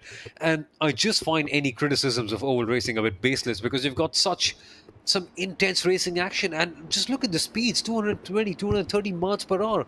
That is so ridiculous to take a look at. And when you see any of the IndyCar races with the fan cameras or something like that, because they give a better idea about the speed, you just go wild. You just get up to the edge of your seat and can't believe the kind of speed that these drivers go on. And I initially was a big critic of speedway races myself. I thought, yeah, okay, just turning left all the time, there's nothing too special about that. But when you see it in the flesh, when you see the sort of videos that kind of give you an idea of the speed, and as you mentioned, 230 miles per hour, that sort of stuff gets the hair at the back of your neck standing up and giving a standing ovation, I must say, pretty much. So yeah, that's why I love speedway racing so much. So again, it's just such a fascinating form of racing. And with so many different types of speedways, the diversity levels just change a lot. That aside though, pace car is pulled in. The green flag is about to drop, Arjuna. Here we go again.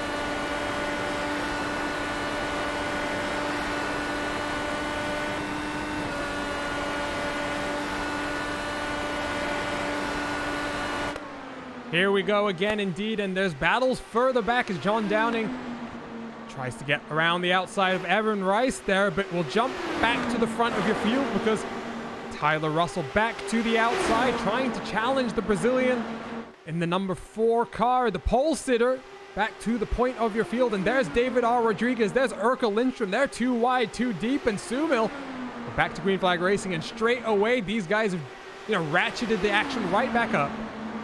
Oh yeah, they've turned up the intensity levels back up to 11 as we now see Urkel Lindstrom trying to line up a move around the outside as well. He's one feisty driver too, and although he has been not really in the bigger picture since the very start, he's just crawled his way up the order and he's doing a fantastic job right there in P4, which could soon become a P3 if he can get this thing to work around the outside. But that said, Aidan Campbell is trying to get something done on the inside line, but he has to stick past, he has to wait for this one and perhaps try for something at the tri-oval section. Now Urkel Lindstrom starts back up into P4, but now look at that, the battle for the lead is just getting ever so exciting. Brazil and Russell, these guys have just been trading blows from the very start, and I have a feeling that this is going to go right down till the end now, Jonah. Yeah, they're reaching speeds in excess of 200 miles an hour regularly. Once again, your top 10 separated by just under 1.5 seconds, so there's a little bit of a group that has developed here, involving all of the cars basically still on the lead lap, and at this point in the race, it's anyone's game. We've seen so many cautions so far. One more caution could really take out a lot more cars and promote someone like Evan Rice, John Downing, who are running 11th and 12th right now, a little bit offset from the field. Could just push them a little bit further up as they continue to fall from the field. But here we go. It's now David R. Rodriguez who's managed to get past Tyler Russell using that inside line. We're now back reset, just 9 laps and 10 laps respectively on these tires for some of these drivers. So we're going to have to wait just a little bit longer here to see some of that over-under moves we saw in that first green flag run that we saw. And once again, it's just the same story here, Sumo. That inside line, whoever's out front, just hold that white line and you're going to be fairly good, because at this point, I don't think that outside line, especially coming out of turn number 4, has managed to get a good enough run to beat the driver on the inside across the line.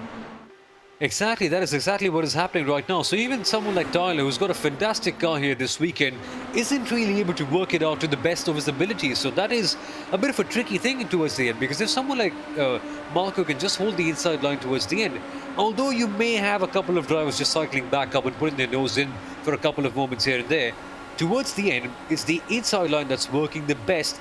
And for, say, someone like David R. Rodriguez, who we're out on board with right now, it's going to be so tricky because the outside line isn't working. So to get past, you may have to use some tricky tricks down the inside. But again, you just may not be able to go past the inside as well, because you've got Marco hogging up that line right there. So Rodriguez has to come up with something special, as he is right now, using the draft, trying to line him a move for P2. Oh, look at that. Tyler just swoops to the outside and just keeps that position in once again. And it must be so frustrating for Rodriguez, because he knows he has the pace. He knows he can actually swoop past, but there just isn't any space at all. And he's just buffeting, taking his time, and sticking around in P3. Yeah, well, I think he knows at this point that he's a little bit boxed in. And he's a little bit more concerned at this point with Aidan Campbell, who's trying to have a sniff around the outside. All it takes is that inside to get a little bit checked up, and drivers on the outside can really make their move count. But right now it's Urkel Lindstrom, in fact, who's going to get past Aidan Campbell up into 4th place, and we'll jump back on board with David R. Rodriguez, because he's got a good battle in front of him. He's got a good view, and Sumo, maybe he's also just being a bit smart. There goes Marco. He's running quite high there, almost a full lane higher than the white line. Maybe getting to that point where tires are starting to wear just a little bit more, and David Rodriguez has the benefit here of being able to angle this car a little bit more freely compared to some of the other drivers who are going too wide through the quad oval once again. Complete 120 laps, and Sumil, it's going to get to a pit window in about 20 laps time here, so hopefully we'll get there clean. And we haven't had the prospect of actual green flag stops yet. We have seen Andrew Wood come down and get into the lane safely, but you know, if we see a flurry of cars have to make their way onto the box all under green, there is the possibility that, you know, drivers are going to all be braking and, you know, down onto the lane at the same time. Yeah, that is going to be such an exciting prospect to watch. It'll just diversify the race by big margin. And that strategy element, that the part where you actually have drivers coming in and hampering and scampering about and thinking, okay, what do I do now? Do I go long? Do I go short? Do I conserve a little bit? That just makes the racing so much more exciting.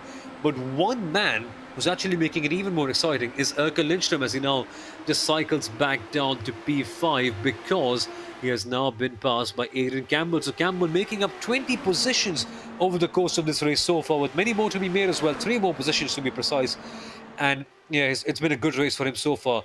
But I'd just like to bring Erkel Lindström into the picture because Erkel has been very quiet, has been very silent throughout this race so far. Hasn't really been in the major picture, but he's just somehow crawled his way up and has made up 18 positions. I think that's the second highest in this race so far, and has made his way up into P5 as he now defends from Wallen and Manzato right behind him as well. So yeah, he's been doing some good driving so far, but Russell is back on the prowl, goes high, tries to put his nose back up ahead, which he does successfully. We've not seen any drivers go 3 wide so far, but we could be seeing that coming up very shortly if David R. Rodriguez does something. In the background, what I'm seeing right now is Aidan Campbell. He slotted his way past David R. Rodriguez. He's up into 3rd now. So what a fantastic pass there from the 18 car, who's just been flying through the field.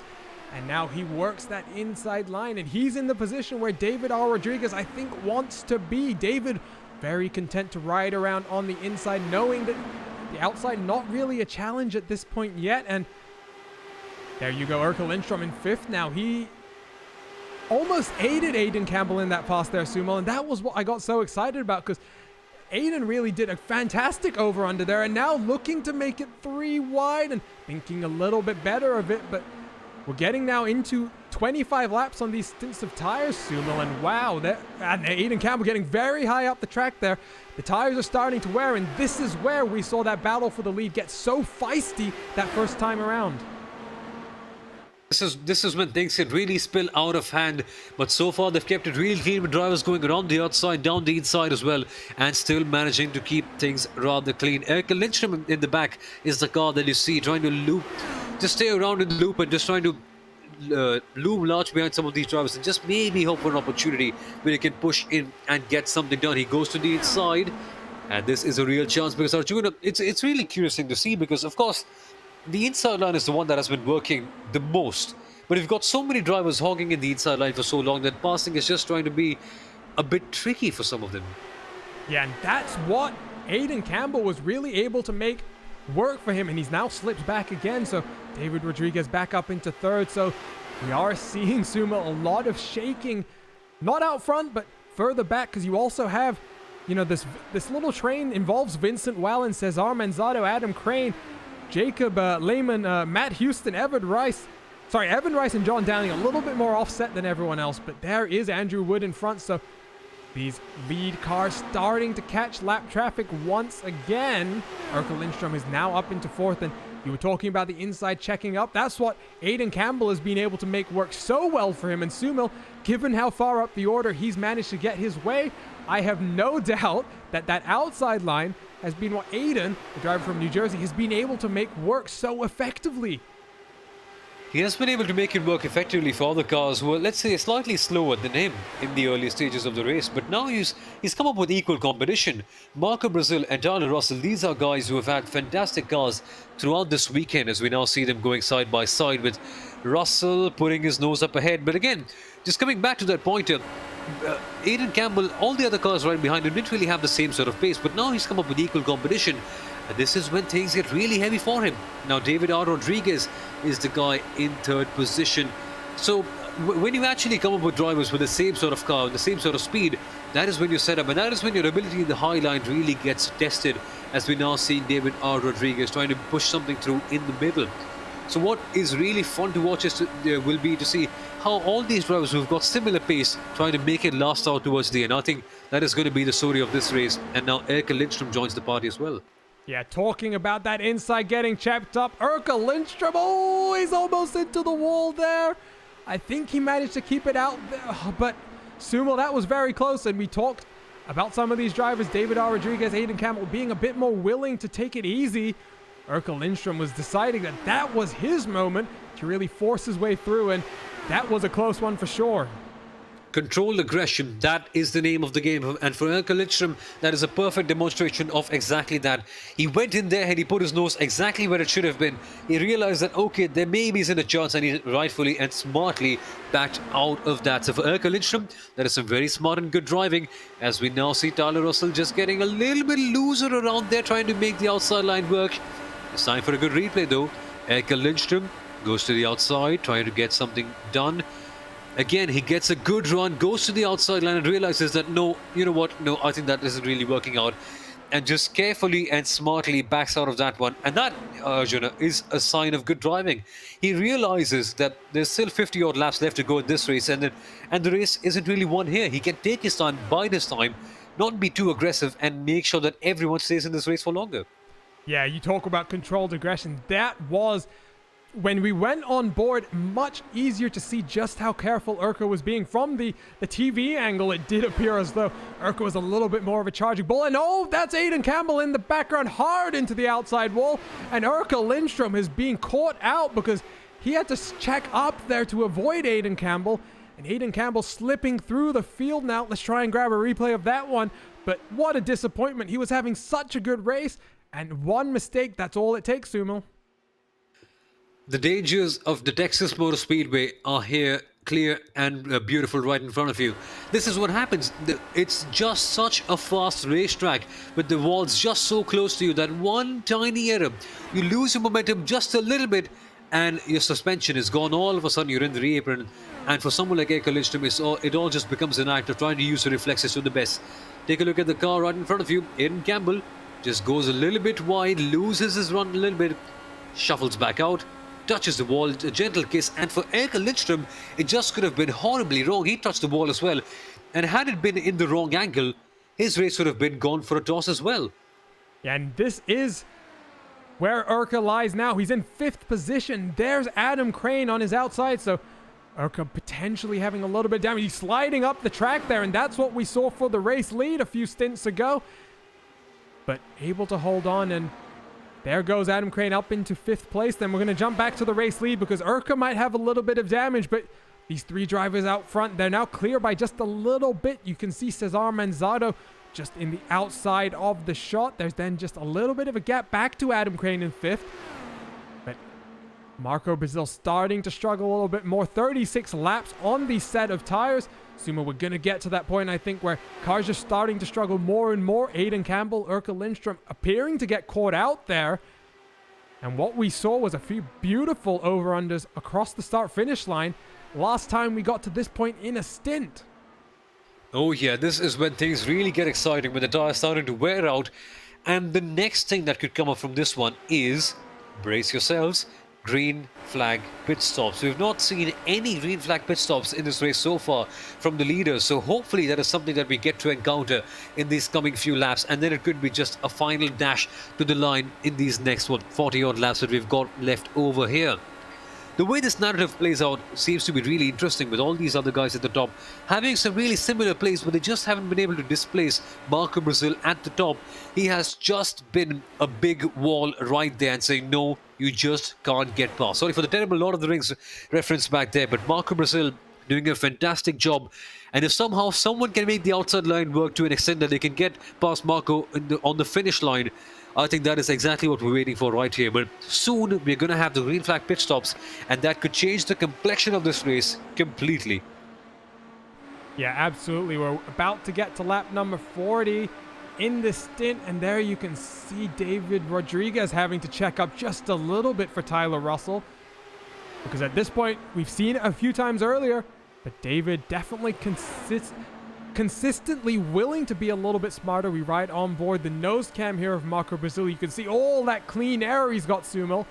And we talk about oval racing. That is something so important. You can see so many drivers always just trying to search and find just that little bit of clean air to get the car working that much more efficiently. But right now, we've seen the leader never really be challenged from, even when we've had traffic, Sumo. Andrew Wood, the one lapped car that all of these guys have had to deal with. Andrew being very content to ride high, get out of the way. And, Marco has just been able to hold that inside. He's pushed up a little bit here and there, but, as we come to lap 42 in this stint, not having the same type of issues as we maybe saw earlier in the run. Yeah, exactly. It's getting a bit tricky at this stage, and I'd just like to bring some. I'd just like to talk about the leader right here, Marco Brazil, because the only guy who was capable enough to challenge him, it seemed at one point, was Kinsella, and now Kinsella, of course, is 47 laps down. He's essentially out of this race over here. So things just going completely wrong for him, and I think that has just bailed out the race a little bit, because Tyler Russell has been there or thereabout for so many laps, but he just can't find a way past. He just can't find that one opening around the outside, or maybe just, if things work out for him, maybe down the inside as well. So things are getting really tricky for him. But Arjuna, another factor to take into consideration is these new aero streets, or these sort of hybrid things, because of course they weren't really there around last year. They just came in for this season. So what are they actually like to drive? And does it really impair your vision in a track like Texas where things are going so quickly? Well, obviously, Suma, one thing that I think some people on the iRacing forums have been a little bit more hesitant and resistant to is the fact that, when we talk about the aero screen, the halo system that the aero screen does have, because it's obviously a combined halo and windscreen solution, but that center bar is Tyler Russell getting a little bobble there. He's all good. They're all staying green right now, and going back to the aero screen, that middle halo bar definitely much thinner than the AFP used to be, but there are definitely some drivers on a monitor who, because of the lack of the parallax effect, obviously when you look at something on a screen, you don't get to look around it like you would in real life, but it can be a little bit of a hindrance. But at a track like this, might not be too bad. What we see is lapped cars once again, and Sumo, something else to consider is we jump over to Adam Crane, green flag pit stops. Here we go, lap number 46, and the number 3 car down onto the lane, and he's going to be the first one who really chooses to do this. Adam Crane, you beauty, thank you so much. You've all brought us something, the gift that we've all been waiting for such a long time. Green flag pit stops. And finally, we can start looking at the strategic element of this race, albeit it's been a bit too late. And here we go again. That is the leader of the race finally peeling into pit road. And this is where things really change. This is where the race could completely blow up. And now this is where the fun aspect really begins. So Adam Crane comes back on to the track in P9. Not a bad pit stop for him, a 7.6 second one. But the race leader, Marco Brazil, is in the pit lane. And now Tyler Russell, he really needs to get some good laps in, because at last he's got his run in. And here he comes in the pit lane as well. So this could be fun to watch. Overcut or undercut, what works here, Arjuna? Yeah, here we go. It's all kicking off. Adam Crane, the first car down onto the lane. We've still got David Rodriguez, Cesar Manzado, Matt Houston, Jacob Liebman. They're still out on track, but Tyler Russell, let's see what happens to him. Where is Marco Brazil coming out on track? You can see him now coming out of the lane, turn number 2. He spent 7.5 seconds in the box, around the same as Adam Crane. What's it like for Tyler Russell? He's exiting pit lane right now. We'll bring up that overlay to show you that data. 31.6 and 7.9. So again, a little bit slower actually than Marco was. And let's jump over to Marco. Where is he? He's coming around turns number 1 and 2. Is he going to get jumped? There's Tyler Russell, Sumil. So Tyler Russell, he's taken the lead of the race, and now it's imperative that he build up the momentum so that we can see if he's able to hold that inside line. A few cars still to come down the lane. Cesar Manzado, Matt Houston. So this is going to be it, Sumo. There's a few more cars still looking for the undercut. Whoa, just look at Brazil. He just came from so far out, and all of a sudden he just is right on this gearbox. He goes wide. What have you fed to Marco Brazil earlier today? He was just, I think around half a second or 0.7 tenths behind, and just somehow, in a matter of seconds, he's just closed up to Tyler Russell's car, and all of a sudden this battle for the lead, which we thought was just disappearing away after the pit stop, has just come back up once again. That is a rocket ship. That car that Marco Brazil has got in here today is an absolute rocket ship. But this is where the things get really tricky. Can he pass? Because Tyler Russell as well, he seemed to have a really fast car, but he just couldn't get the way around. Now here he comes. Yeah, and as these two continue to duel it out, Cesar Manzado, he's done 53 laps without stopping right now. So at this point, I would doubt that he's actually going to be faster. In fact, if I look at the lap times, just about 100th of a second slower than these two cars fighting it out. So the longer that he goes, the less of an undercut he's really going to get. And Tyler Russell, Sumo, he's played this to perfection. We've got 25 laps to go, just over 25 laps to go. He's moved himself into the lead of this race, and he's been in the position that Marco seems to have been coveting so hard, as now Adam Crane starts the charge as well. The roles have been reversed right here. So for Marco, for all this race, he's just been covering up the inside line. But this is now a tricky situation. Now, that's what I said. The strategy elements can completely turn the race on its head, because Marco, he hasn't really attacked for such a long time. And now all of a sudden, he finds himself in that precarious position where he has to attack and defend at the same time. The last time out, though, he just had to defend, and that just can make your job a little bit easier, because you have to focus on one thing. But now, though, things can get tricky. Cesare Manzato in the pit lane. He comes back out. Where's he going to cycle out of here? This is going to be fun to watch. But now, oh my goodness, Adam Crane goes to the outside line. Gets P2 on, does he, Arjuna? Yeah, Adam Crane with a great move to clear Marco Brazil. And now the driver who's all the way down the field goes to challenge for the race lead. Cesar Manzado a little bit slower on the lane. Had to put in a little bit more fuel, it does appear. He was also slower in terms of actually entering and exiting, so a little bit of time lost for him. He's going to be cycling a little further back, but your pole position winner, he's now in third, and a car that was so strong in clean air, he did a good job to fight his way through the field. He's now got a little bit more work to do. Can he fight his way past both Adam Crane and Tyler Russell? Sumo, we're in for an exciting finish here, and I'm going to put you on the spot. Is your pole position winner going to be the one who takes it home? It's going to be very tricky, because throughout the course of this race, well, Brazil has just been there or thereabout. He's trying to hold on the lead, but now, with the roles being completely reversed, his attacking prowess will come into picture. But another man who's doing a tremendous job by attacking is Adam Crane. Goes to the outside, trying to line up the momentum. And it's such a strange thing, because nobody can just seem to get that outside line to work towards the line. So that is what I was hoping for. Maybe if we just would have had more green flag pit stops throughout the course of this race and less cautions, we would have seen more of this sort of exciting racing. But I'm thinking it's going to be very, very tricky for Marco Brazil to try and get something done, because that outside line, regardless of how fast it is, it just isn't resulting in any positions being gained. Adam Crane is still trying. It's not for lack of effort. And somehow he's just put his nose up ahead. But again, you will see that happening. Tyler just swoops past once again. And if it goes the way it is with some green flag racing, I think Tyler's he's just going to seal it up towards the end. Well, we still have 10 cars circulating right now. 9 cars on your lead lap. Evan Rice, something has happened to him. So he's currently still in the pit lane. Not sure what happened, but we haven't got a caution flag for that one. So going to knock on the wood all around us here, Sumo, and Marco Brazil continuing to run a very high line through turns 1 and 2 and 3 and 4. Now looking a little bit lower, trying to find the clean air. He's going to try and dive to the inside of Adam Crane, but Adam Crane on the outside, is he going to be able to get the run that he needs? Not yet. He's now going to have the possibility that if he can't clear Tyler Russell, Marco is going to get by, but unfortunately Marco getting a little bit too tight in the dirty air, sliding up the track, and you can see, Sumo, this is just a 3-car battle now. I'm not sure exactly who is behind them, but that, I believe, is the 24 car. That's Magnus Andersson. He's 4 laps down. Wow. So right now, this is a 3-way fight for your lead, side by side across the line. Once again, this is gonna potentially be a finish, just like back in 2016.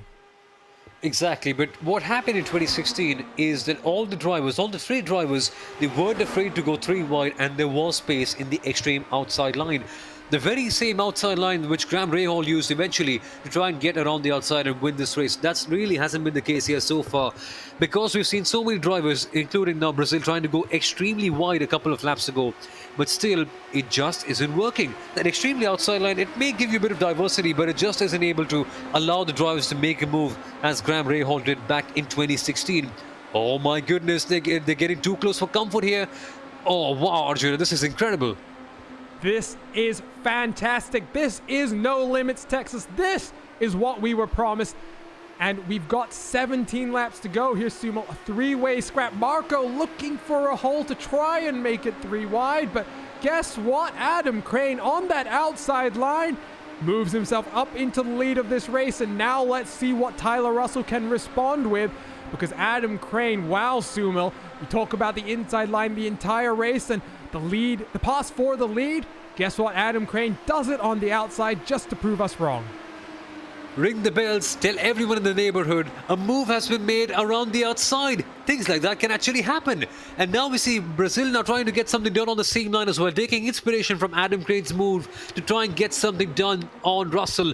But the same narrative kicks up once again. These two guys have been battling it out for the entire race, and a third person just comes in, swoops up, and takes all the major points hauls. So yeah, this is going to be very tricky to watch out for towards the end, because of course, Adam Crane, I think, if I'm not mistaken, is the only person who's made the outside line work, as we now see the second place being relinquished there by Tyler Russell.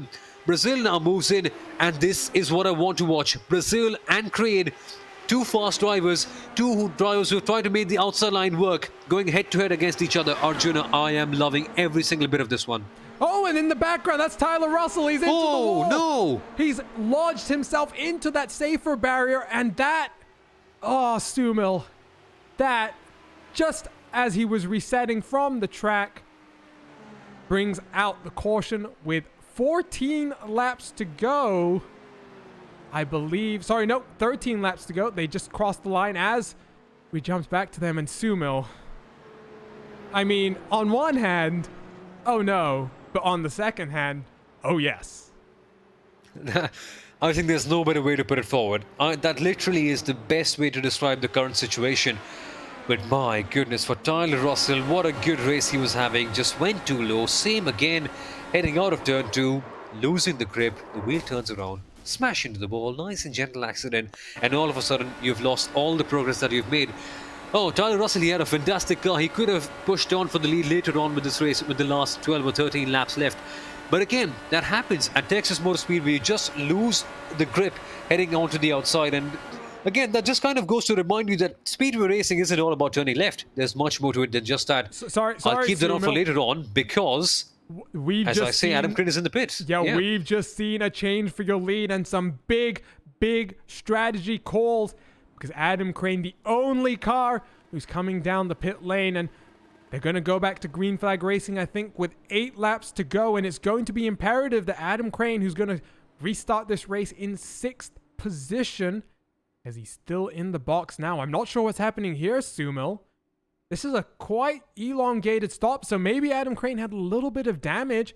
20 seconds. So 20.4 seconds in the stop, but so maybe actually, Sumil, we missed something, and Adam had a little bit of damage, had to come down, get that fixed, and at this point, potentially in a situation where he's got fresh rubber, only 5 cars in front of him, and he's going to have 8 laps to try and win this thing. It's going to be all on him to see what he can do.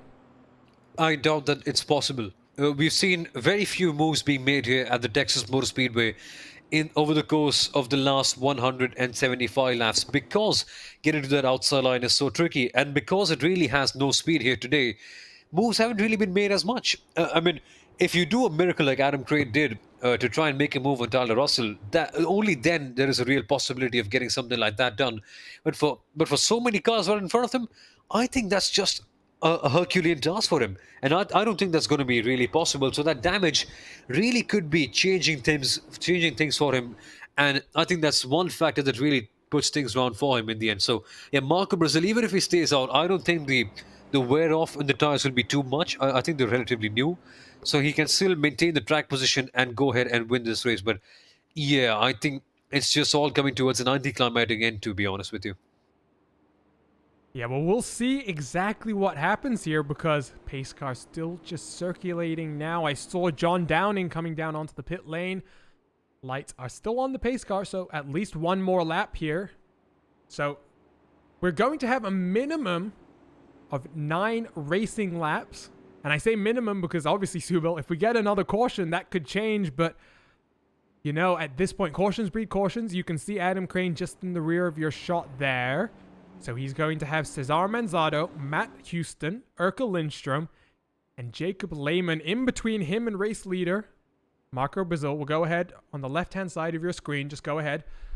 Take a look at the position gains in this race because it has been a race that the story can be told purely by the number of cautions because you take a look at that. Cesar Manzado, he's up 10. Matt Houston up 19. Erka Lindstrom up 19. Jacob Lehman up 16. John Downing up 12. Magnus Anderson up 16. And then guess what? If you look further back, there's where all the negative numbers come. You can see there's Aiden Campbell. He'll be up 10 despite having that little bit of an issue. Great race for him. But there you can see Eric Winter 8. Andrew Kinsella 13. Mikel G. Garcia 7. Laura Gerhardt 13. I mean, Hugo Olsen 20, Sumil, that's just a shame for so many of these drivers to have lost so many places. It's just a classic example of a race of attrition, isn't it? Where you have major gainers. I mean, it just brings up a major opportunity for drivers who normally won't really get the best of results. Say, I'll go back to the 1982 Monaco Grand Prix as a good example. Riccardo Patrese wasn't really a regular race winner over there, but somehow with all the leaders crashing out, it just presented him an opportunity to climb up so many places and get something done. Again, I come back to the 2017 Azerbaijan Grand Prix, Lance Stroll.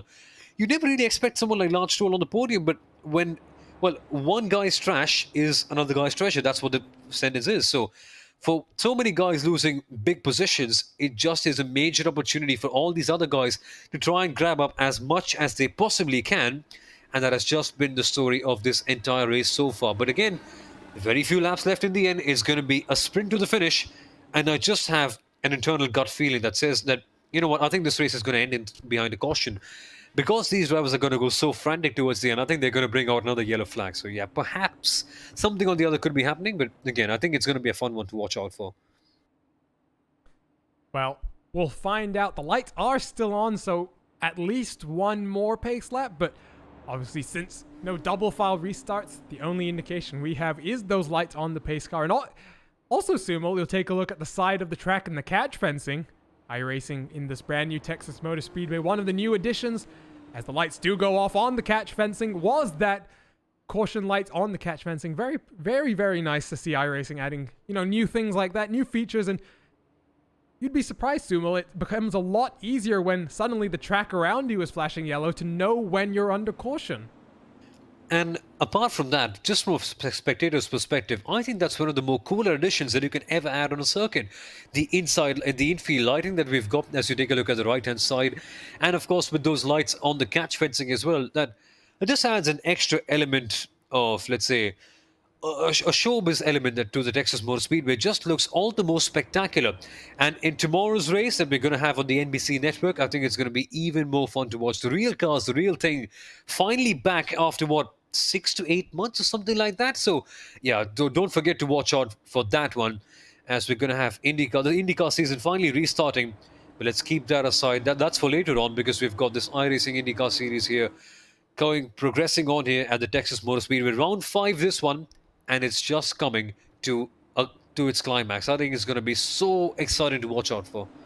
Yeah, and I think we'll be very glad to get to the real Motor Speedway after this long race we've had here. But the pace truck does make its way down onto the pit lane. And Sumil, what we're going to do on this restart is, as Marco waits very long, checks everyone up, we're going to jump back to Adam Crane because he's on the outside already of Jacob Lehman, I believe. So he's already made up one of the positions he needs to. He's now got Erka Lindstrom, Matt Houston, and Cesar Manzado in front of him. And let's see what he can do as we come back to the green flag. keep the counter ticking. Adam Crane is going to be one guy who can be making up a lot of positions, so the overtaking counter, just keep it right next to him, because this guy is going to be completely frantic. Cesar Manzato in second place. He's just quietly climbed his way up over there, but he has to defend a lot from Matt Houston as well, who's also had a similar race so far. But Adam Crane is right there, trying to get the inside line being moved up. Eka Lindström is the guy right in front of him. Eka cycles back, uses a draft, and rightfully so, goes to the inside and gets yet another position. Keep an eye on this guy. He is completely on the charge, Arjuna. And there is the value of tires. Eka Lindström just scrubbing up the track, sliding all the way up the hill, pushing up all the way to the wall. And Adam Crane very easy to the inside, but here comes Cesar Manzato and Matt Houston. They're trying to get organized here, trying to challenge the Tent Factory Sim Racer driver for the race lead, but Adam Crane slowly building up the momentum as Matt Houston getting a little bit of a grass there through the quad oval. And as the 20 car looks to the outside, look at Adam Crane, look at the value of tires to the inside. That's going to be 2 in 1.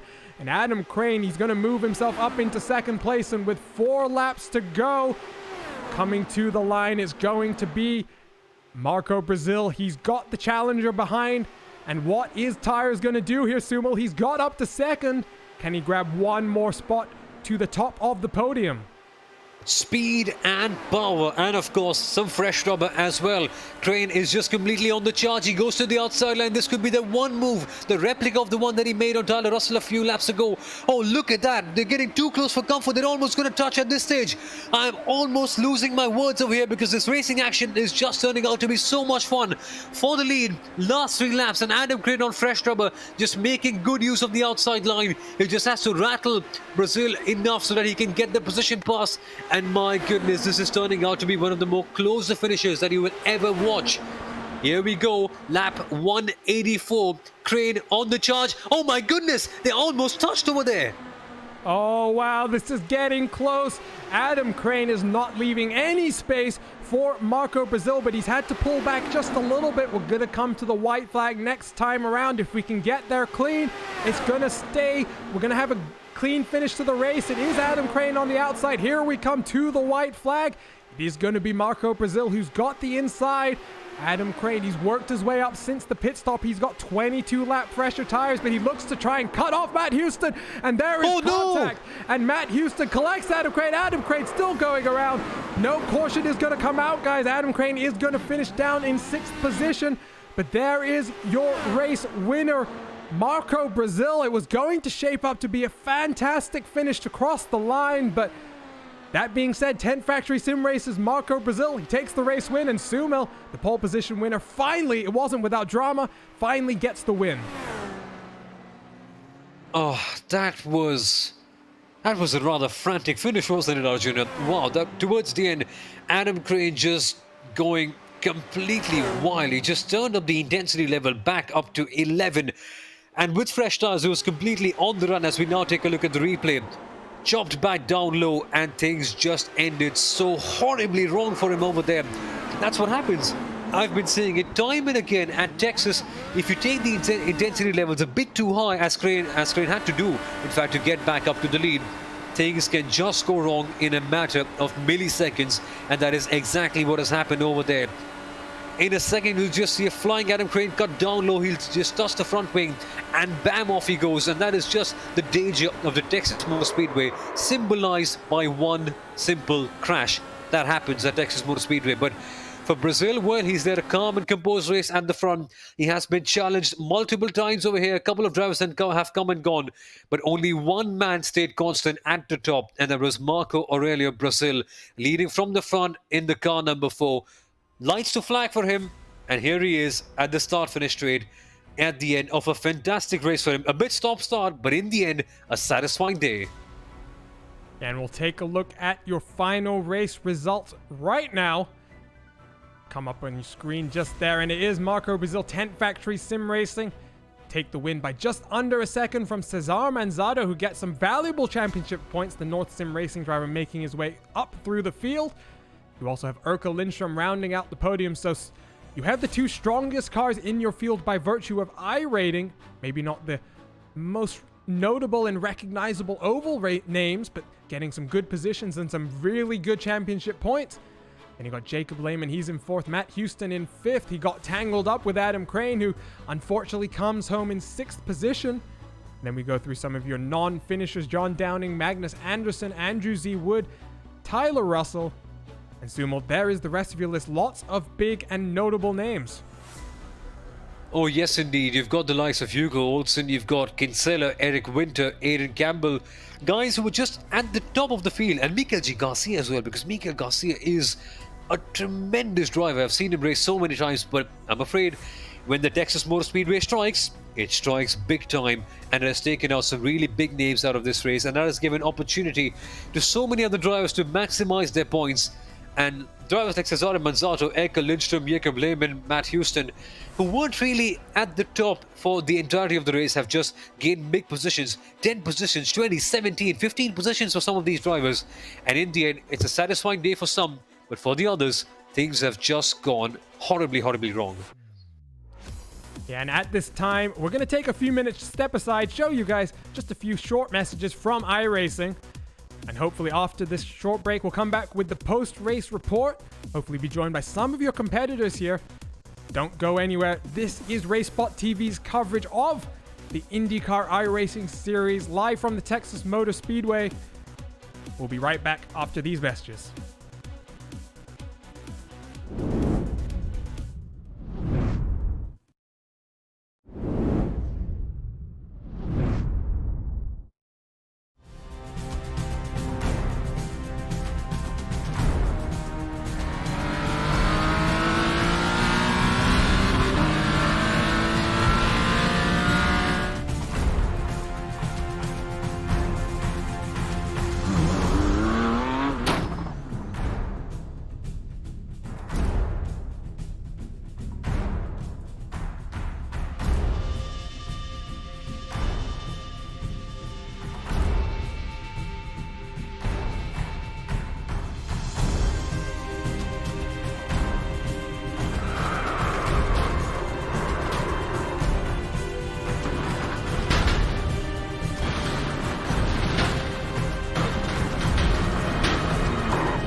Well, the checkered flag is waved, and it's going to be the Brazilian contingent who goes home happy.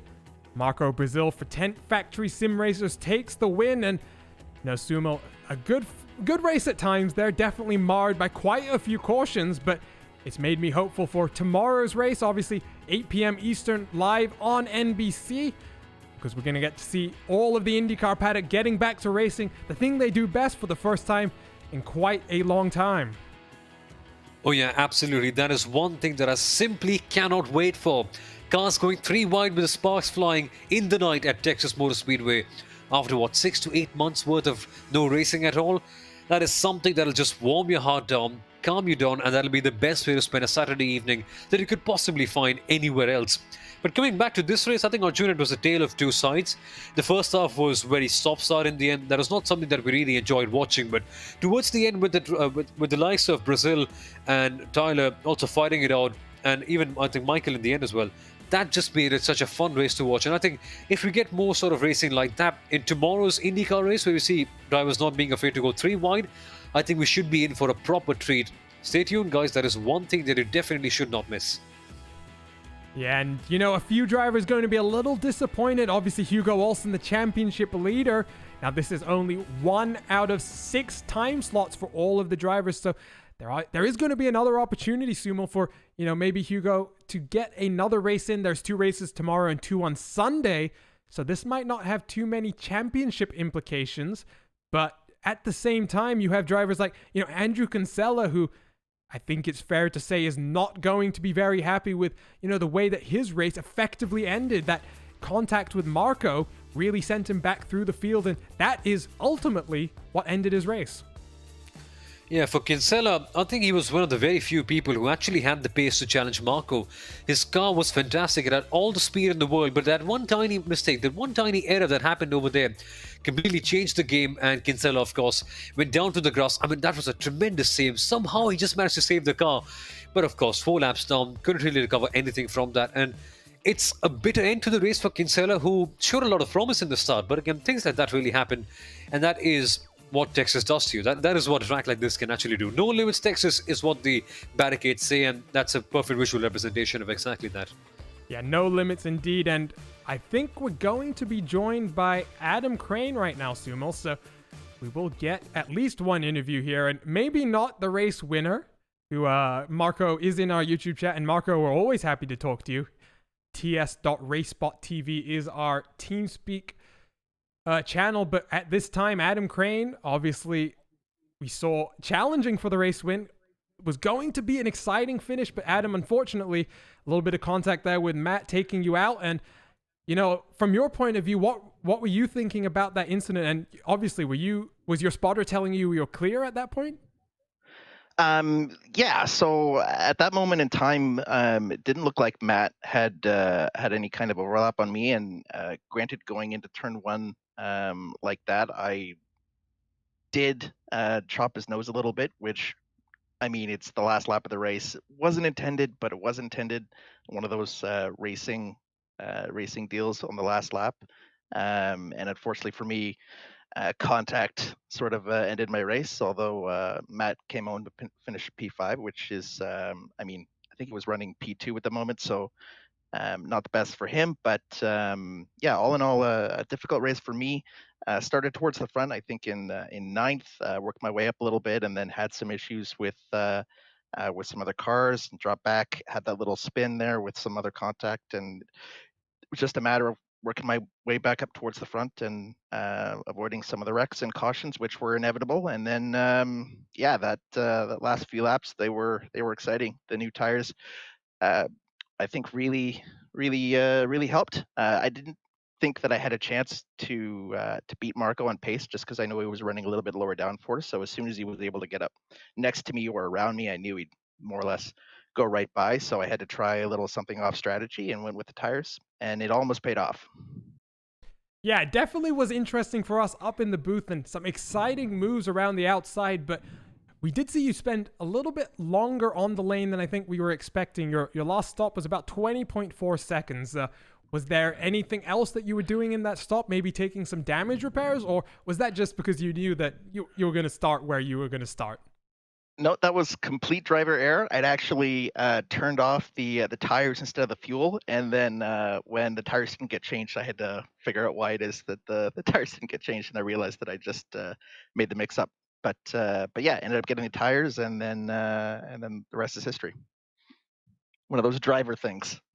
Well, fortunately, it didn't cost you too much, given obviously how many cars were taken out of that race, and we never like to see races filled with so many cautions, and you did get involved in an incident a little bit earlier in the race and had to fight your way back through the field. What was that like? And when you have so many cautions early in the race, how frustrated do you get? Because I could tell you up in the booth, we were sitting here and going, why can't you guys keep it green? I think one of the biggest things towards the end of towards the end of the race, and also if you're in a situation where you have an incident and it puts you a little far back, is you just got to make sure that you keep your calm and you remain patient. The thing with these cars around this track, despite the fact that it's a little cooler temp, is that it's very easy to overheat the tires, especially if you stay down low too long. Then you start understeering, especially in turn one and turn two. So my goal was to just remain calm and patient, and for the most part, everyone more or less overdrove their cars, which allowed me to move towards the front. And then it was just a matter of avoiding the wrecks when I had them. I had one wreck there that I avoided on I think it was like lap 20 that was very Rossi-esque, with the car sliding up through turn four and me diving underneath, which unfortunately took out a few other cars. But yeah, it's just about remaining patient and working your way back up. All right, and Well, before Adam, we firstly, sorry, go ahead, Sumo. so yeah, Adam, good job on the race. I think just an unfortunate incident in the end, but I was a bit curious about what happened to the outside line because I think you were the only driver who somehow made your way up over there on the outside. So how did you actually do that, and what was the secret behind so many other drivers not really making it work so well as you? I'm not completely sure. I mean, I know I was running a set with a little bit more downforce, which definitely helps, especially because you don't have as much room to work with the grip on the line on the bottom. So that second lane has quite a bit less grip than the first lane. But I honestly think it's just a matter of keeping the tires more or less as cool as possible, and letting the car do the work, like if you're hitting a nail with a hammer, let the car sort of just dive in towards that second groove and just let it sort of roll and use the car's momentum. A lot of people typically will try to really force the car into turn one specifically. Turn three and four is a little bit different just because the banking really helps you. But I find with my driving style, especially as a really light right foot breaker, that trying to let the car do the work for me and the tires relax really keeps the life in the tires, especially allowing me to use that second groove, which a lot of people just aren't used to doing. Well, Adam, even if you didn't get the finish that you would have wanted, it's still a great race for you. Anyone that you wanted to just thank at this time? Just everyone at Gruesome Sport, and also everyone else with RaceSpot, who I'm really happy put on a really good broadcast. It's nice to have these broadcasts now for these IndyCar Series races, and I look forward to doing a lot more of them. Well, congrats, Adam, and hopefully we'll see you in a few weeks' time at Road America. Absolutely, you'll see me there. And with that being said, Sumo, obviously Road America, we talked about it briefly, a updated version, not a new scan or anything, but bringing it up to the modern 2020 standards, and just breathing it some fresh air into a track that gets used a lot. And the real IndyCar guys, like in Belle Isle, they would typically have a doubleheader. They're going to have a doubleheader at Road America. And that's going to be a really interesting challenge. How do you gear yourself up for 2 races in 2 days? Well, the only thing is perseverance in the end, because of course you can't really get a burnout done in the first race and then head into a second one all tired and lose a big heap of points, especially considering the fact that this is early days in the championship. And if you don't get a good start, and because of the shortened season, every single point matters even more now. So getting a good start in is critical. And at a track like Road America, it's certainly doable to try and replicate 2 good races. It's a road course, and it's one that's completely all about the flow. So for the drivers here, trying not to get a burnout in and just managing things out properly well. Because of course, you just need to remember that with the shortened season, every race, every point, every lap becomes even more crucial. And these drivers know about that. So in the end, they'll just have to take some pressure off, but still trying to make the best of the race.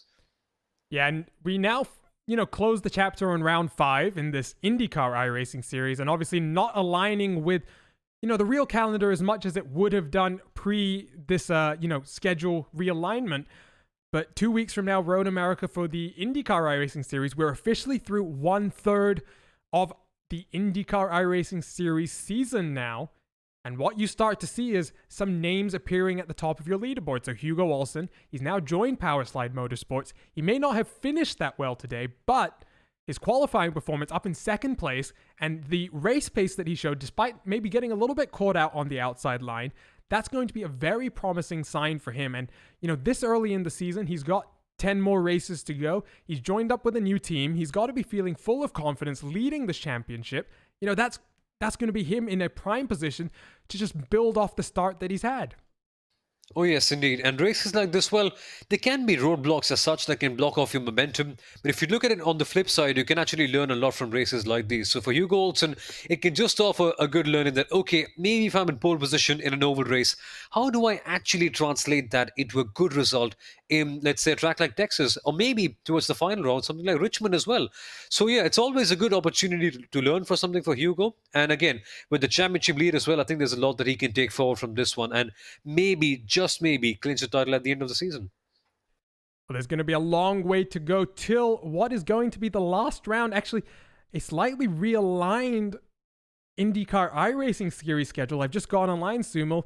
The last round no longer at Laguna Seca as it would have originally been, and instead rejigged to accommodate the Indy Grand Prix that's going to be happening at the end of September. So there's a long way to go and a lot of racing still to go, but we saw some good racing here at No Limits Texas tonight, and tomorrow the lights are going to be shining once again and the cameras will be focused, so don't miss it. NBC, 8 p.m. Eastern, because IndyCar finally gets the 2020 season underway. And I know if you're like me, you're eagerly awaiting this one. My name is Arjuna Kankipati. I've been joined for this one again by Sumo Aurora. And Sumo, pleasure to have you alongside, and thank you all for joining us here live on the iRacing Esports Network. Coverage has been provided to you by RaceBot TV, and don't forget to join us again in 2 weeks' time, June the 19th, because we'll be back from Road America for round 6 of this championship. But for now, that is all. Have a good day, and we will see you in a few weeks' time.